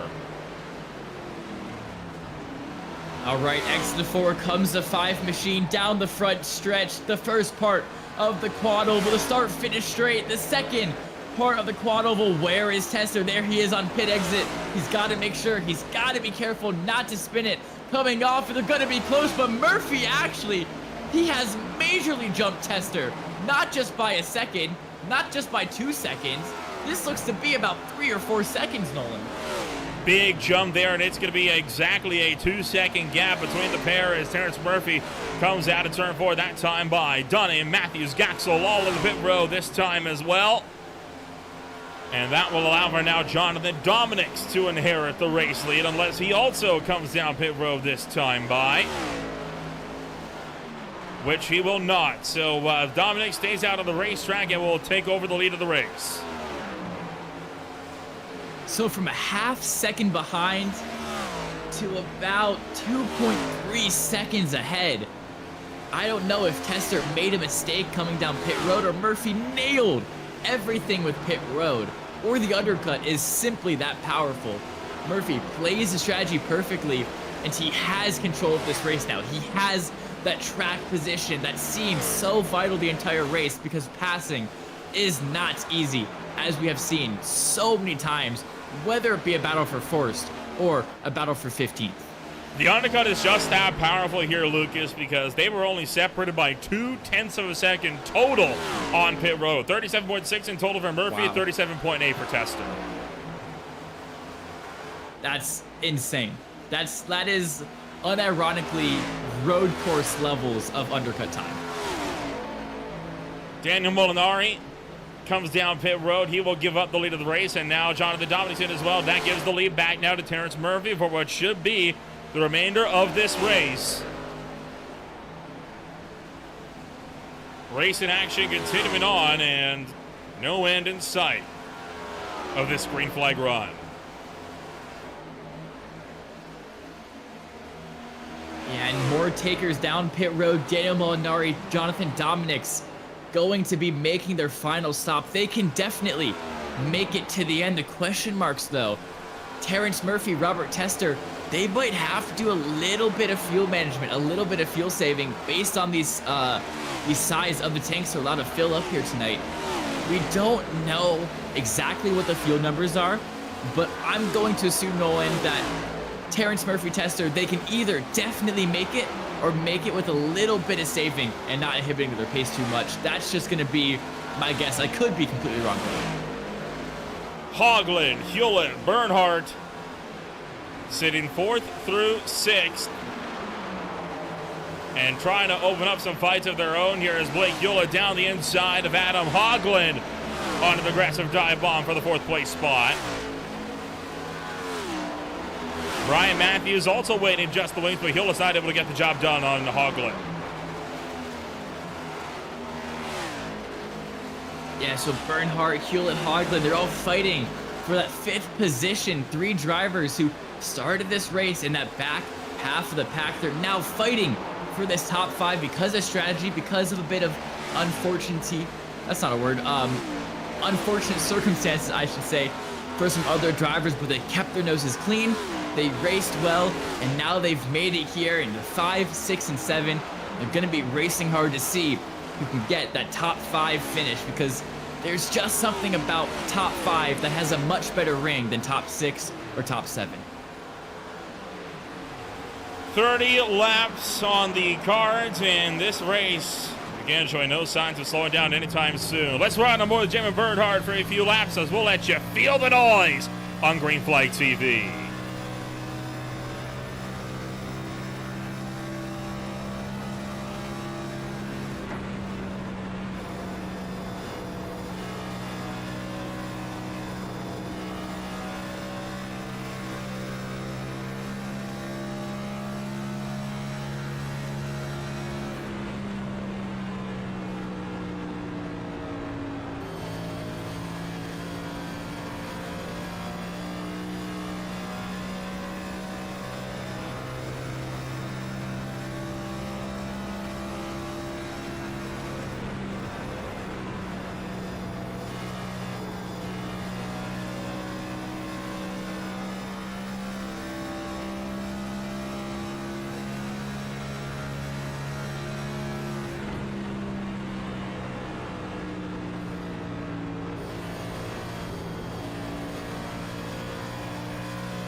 Coming up on Greenflight TV over the next little while here, it's going to be the SRA Super Speed Blitz at the Tricky Triangle tomorrow night for the Pocono Raceway. The Precision Automobile Club Esports Toyota GR86 Series takes to Norway to the Rudskogen Motor Center for round number 3. On Monday is the High Tide Racing League at Texas Motor Speedway, followed by the Mid-Atlantic Racing Series at Las Vegas. And then, of course, the PSR and Beerly Alpha Wednesday night doubleheader. And on Friday, the ZTRL Racing League holds their final race of the 2025 calendar year at Watkins Glen International. That will be next Friday at 8 o'clock p.m. Eastern Time. So far, this race continuing on what has been one of the longest green flag runs we have had so far. You are watching the fight between Blake Hewlett and Adam Hoglund. If you're just tuning in, welcome to the closing laps of the Zero Torque Racing League with this 300-mile run at Charlotte Motor Speedway. My name is Little Rample alongside Lucas Moody. And after a few wild incidents, this one is looking to be a stellar afternoon for this field here. And tell you what, we are in for a good ending of this race here at this rate, Lucas. Yeah, it has been an absolutely amazing race to watch so far. And if you are just tuning in, or if you haven't yet, please click subscribe on the channel. It helps a lot. And do us a favor, drop a comment, say something in chat, hit the like button as well. All of it helps us out a lot. YouTube has a lot of weird background algorithm stuff, and all of that helps us, reach out to more people and really bring this good Zero Torque Racing League action to more people all across the globe. 20 laps on the cards, and these last 20 are going to be flying by just as quickly as the opening 20 did earlier tonight in that first stage about 2 hours ago. 10 minutes of racing left on the boards, assuming this race goes green from here to the end. And there's the move. Blake Hewlett trying to attack Adam Hoglund once more for the final podium position. This here, the lone fight on the racetrack. Yeah, the 87 machine, he's had a lot of pace all day. He's done a great job of keeping his nose clean, and now that it's crunch time, it's time to really start making your moves, showing why you can run in this top 5, this top 10 positions. And let's see if he can do what he has to get done to finally finish on the podium and get past Adam Hoglund here. But Jonathan Dominic's a little bit of lap traffic. I think he's going to get out of the way, maybe. Yes, he is going to get out of the way of this battle, because you do not want to interfere with the leaders. It's just a bad look overall, and you really don't need that hit on your reputation as a driver.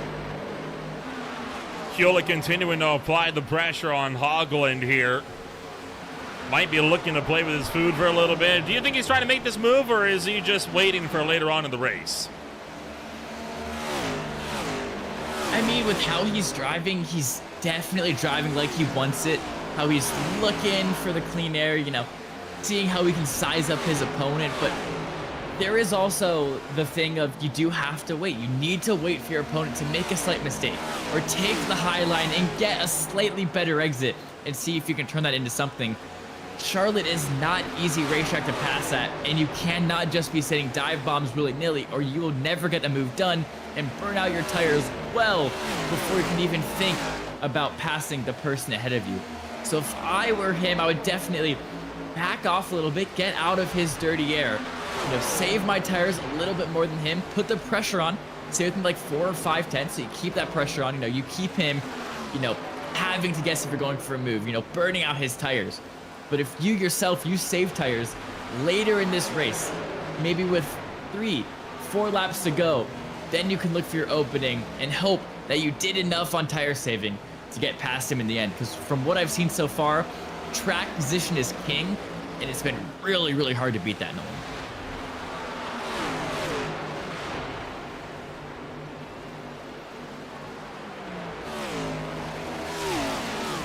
Adam Hoglund and Blake Hewlett continuing to fight this one out here. Brian Matthews could not make it to the end of the race. He has come back down pit road for a splash and go right at the tail end, and he was only 21 laps on his stint, so that raises a lot of questions for drivers at Hoglund and Hewlett who are going on 32 and 33. They're going to have to come down pit road, but what about Murphy and Tester, 25 and 24? Do they have enough to make it? Yeah, I'm actually really curious about the lap time difference between Terrence Murphy and Robert Tester. Because if Tester can't make it, Murphy definitely can't make it because he pit later. And from what I'm seeing, Nolan, Tester might be saving fuel. So maybe some lap time data, or maybe a bit of an on-board with that 22 machine. We can hear his throttle input, hear his clutch. And yeah, Blake Hewlett and Adam Hogland both come down pit road. So that Tester might be trying to save to make it to the end. Sorry. So that gives the third and fourth place spots to Chris Gaxel and Dave Shively in particular. And Hewlett and Hogland, no doubt, going to be coming out of pit road here this next time by. Terrence Murphy is coming through. 8.5 seconds, and I think he thinks he's safe because he is opening that gap considerably. Yeah, it's going to be the question mark game. We don't know what these drivers see. We don't know what these drivers feel. All we can do is make the best estimate, the best approximations we can. And from what I've seen, Nolan, I don't think Murphy has enough to make it to the end. And I think Tester, based on how that gap is opening up, I think he's saving and trying to make it to the end and fight for the first that way, instead of pitting later like Murphy will have to do most likely and try to pass them on track. More and more cars are coming down pit road. Douglas Ivey is in this time by. He was 31 laps on his stint. 10 laps to go for Terrence Murphy, who was on lap 29, and I don't think these guys are going to have enough to make it work at the rate they're going. Is Tester 25 on his stint probably then?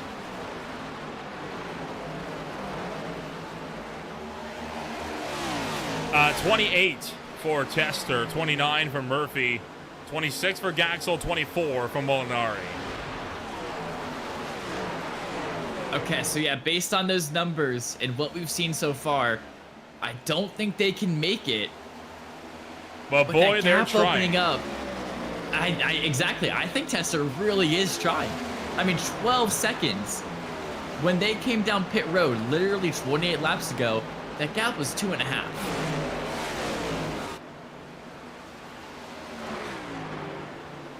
Tester going to lose out on the second place spot here to Chris Gaxel as Gaxel powers around the outside of him, and Tester hemorrhaging time right now. That gap only about 5 or 6 laps ago was up to 4 seconds between he and Murphy. Now it has dropped to over 14.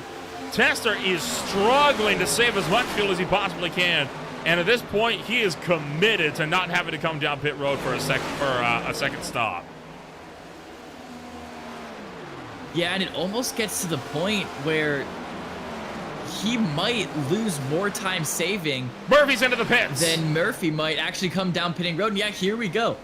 This is what's going to be. Can Murphy now catch up to Robert Tester? Can he track him down and pass him by the end of the race? I think that's going to be what this race comes down to. Chris Gaxel staying out on the racetrack. Gaxel has never won before in his Zero Torque Racing League career. Can Chris Gaxel come home and take home a number one position here this afternoon? I mean, that would be a brilliant result for not only the Chris Gaxel 707 driver, but also the championship. Sitting 22nd currently, this win will put him in the playoffs, and he can be the underdog that we can all root for when this round of 16 comes to fruition.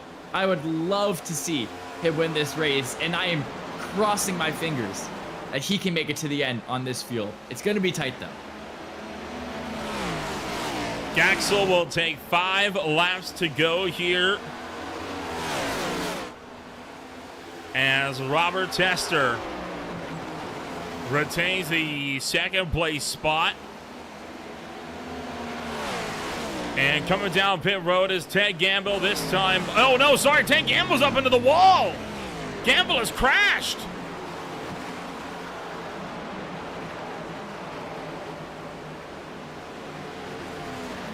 So problems for the 47 car, who has struck the outside wall. Gaxel couldn't make it, by the way. He's in a pit road, and oh man, a hard shot into the wall for Gamble and Wayne Graves.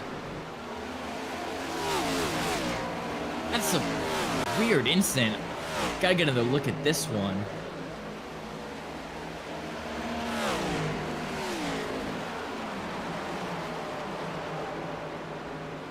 Huh.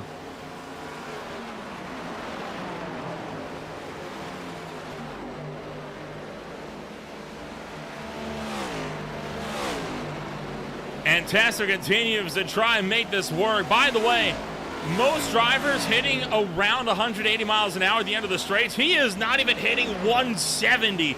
That is how much slower Robert Tasker is running right now. We are talking 2.5 seconds a lap slower than Daniel Molinari, who is 4 laps less on his stint from behind, closing by 5 seconds. Okay, so maybe Gaxel's not going to be a surprise winner, but maybe it's Molinari instead, who, let me scroll through the championship standings really quickly. Let me find his name so I can get you guys an update on where he is currently sitting. Daniel Molinari He is also 26 looking in the standings. And Molinari also looking for win number 1. The gap down to 4.2. Tested with a lap and a half to go. Last time by was only 1 second slower than Daniel Molinari. Molinari is having to lift out as well, and it's going to be a massive fuel mileage game as they take the white flag this time by. Okay, but not only is Molinari in it, Terrence Murphy as well. That gap was 10 He's seconds out! just Tester's a out! lap ago. Tester's out of fuel! Oh no! Tester just ran out of fuel as he took the white flag. He couldn't save enough. Daniel Molinari powers around the outside as Tester's going to be left stranded in turn 1. Daniel Molinari round the outside. Terrence Murphy trying to close from behind, but he's too far back. Daniel Molinari into turn numbers 3 and 4. He tags the wall, but it's not going to matter. And Molinari, first career win of his Zero Turn Racing League career, and locks himself into the playoffs from 26th in the points.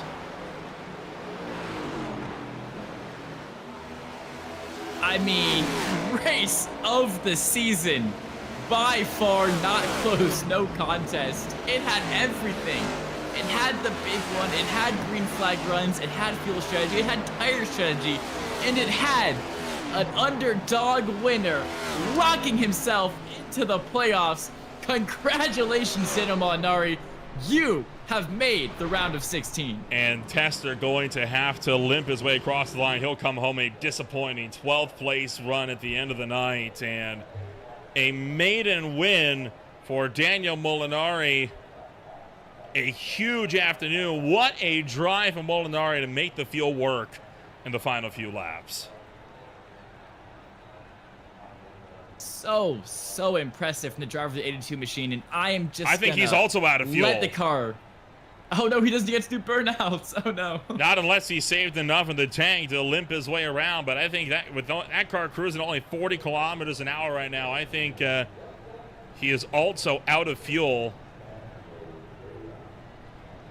Boy, what a drive. And the Draft Nights Racing number 82 will be the one to come home into victory lane this afternoon. And sure enough, he does not have it in him to do a burnout here this afternoon. A stellar outing that we had here this afternoon. Let's take a rundown of the official post-race results here on this one.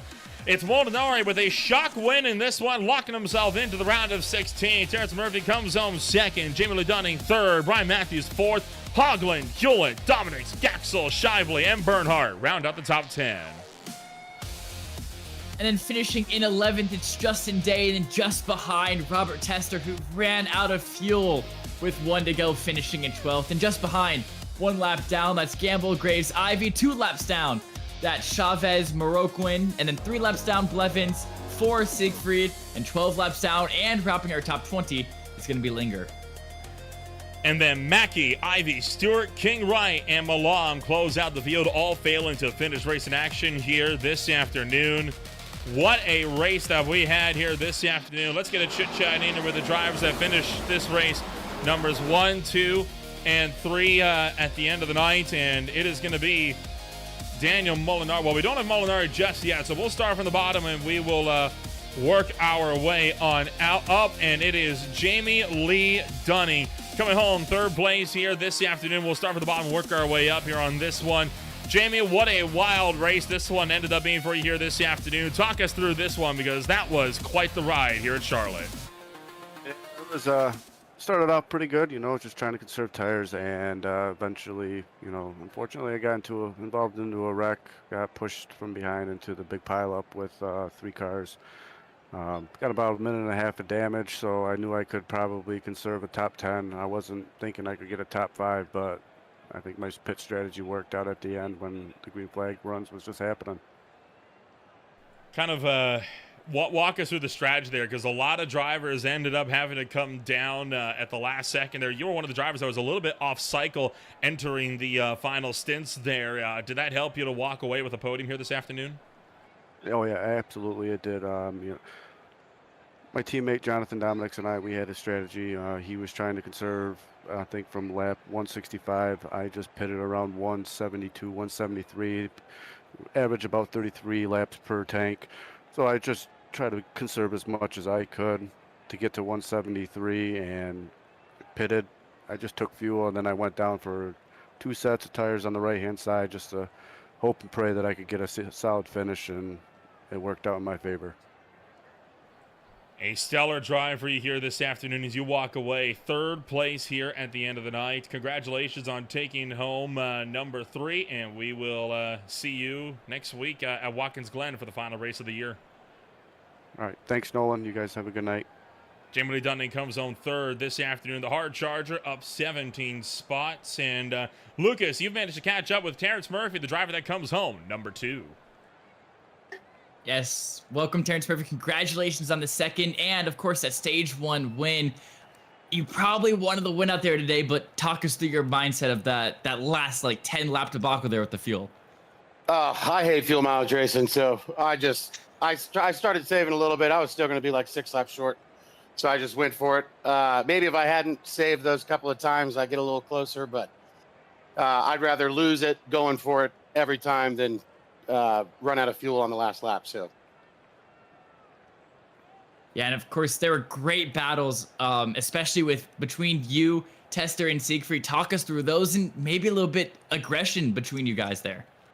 Well, with Siegfried, he was air blocking me like crazy. Early into a 100-lap run, bro, if you guys jumped up here with pit strategy, if you have the long run speed, you'll have it back, but we're not going to sit and play patty cake the whole time. So finally I pushed him into the corner. He flew up into the wall and then still tried to cut my nose off. I don't know what you want to do. Robbie and I had a great battle. He races clean, so it'll be what it'll be. All right, and then you've shown how good you are at ovals. Of course, getting that win in Michigan, a nice second place here, and multiple other podium positions. But you got a road course next week at Watkins. How you feeling about that one? Well, of all the road courses, Watkins Glen's the only one that I like at all. So I will enjoy it. If we're going there, I'm happy. All right. Well, thank you so much for joining us. And once again, congratulations on the second place and Who Day as well. Hey, baby. All right. And I believe Nolan has caught up with our first time ZTRL winner, of course, Molinari. Daniel Molinari comes home number 1 with a shock win here this afternoon. Daniel, a stellar fuel mileage outing for you. You ran out of fuel there after you crossed the checkered flag. Just barely limping that car home. Talk us through those final laps, because that was a wild finish. Yeah, it's been a crazy ride this season. We've had some decent runs. We've had a ton of bad luck getting caught up in things. Was hoping with the way the race was staying green, which was great this week, was fuel saving on the fuel run before that, and was just hoping to get to about 166, 167, and then hoping to kind of soft pedal it to the end. And it worked out. So luck was on my side today. Take another look at this one here, because this is an absolutely amazing win for you. You were 26th in the points entering today, so on the outside looking in for sure. Now that you're locked into the round of 16, though, does this change your outlook here for the last few races of the regular series season? Yeah, so the pressure comes off because actually I have a scheduling conflict and I can't run next week. So it definitely is a kind of a weight off the shoulders a little bit. And looking forward now, you're not going to be back next week, so that means we're not going to see you on track until 2026, my friend. What's going to be the game plan then as we get set to kick off a new year? Game plan, it's going to be coming out with Talladega, so it's going to be having fun in the draft, side drafting, making friends with people, and moving forward. We'll wish you the best of luck. We go racing once again in a little while here. Congratulations on taking home your maiden win, and hopefully it's the first of many. I appreciate it. Thanks, guys. Daniel Molinari comes home number 1 this afternoon, and Lucas, that is going to be it then for us here this afternoon. What a drive that we had here this afternoon, and this race has got a lot in the tank still for next time out at Watkins Glen. I mean, definitely by far my favorite race to watch, to cast, to be a part of the season. It was an absolute pleasure from start to finish. Great green flag runs, great battles, 3 wide action, the big one, everything. It had literally everything you could ask for in a race. And looking forward, of course, to finish out the regular season. You got walk-ins in Talladega, and then in 2026, of course, Talladega in the previous round, but then that round of 16 kicks off with Iowa and then Nashville and Pocono as well to finish it off. Still more action yet to come here on Green Flag TV before Race in Action picks up once again. When we return, it's going to be for the SRA Super Speedway Blitz. That will be tomorrow night when we go racing to the Pocono Raceway. The Precision Automobile Club Esports is out at Roots Kokomoto Center on Sunday. From there, the High Time Racing League takes to Texas Motor Speedway on Monday. And March back for more at Vegas. The Premier Sim Racing Winter Series and the Beer League are both going to be back for more with a doubleheader on Wednesday night, and that is followed up by the Zero Turn Racing League with their final race of the 2025 calendar year at Watkins Glen International. If you want to find out more about who we are and what we can offer you, check us out today at www.greenflagtv.com. Once again, my name is Ola Ramble alongside Lucas Moody. Thank you all so much for joining us, and we'll see you when we go racing in upstate New York.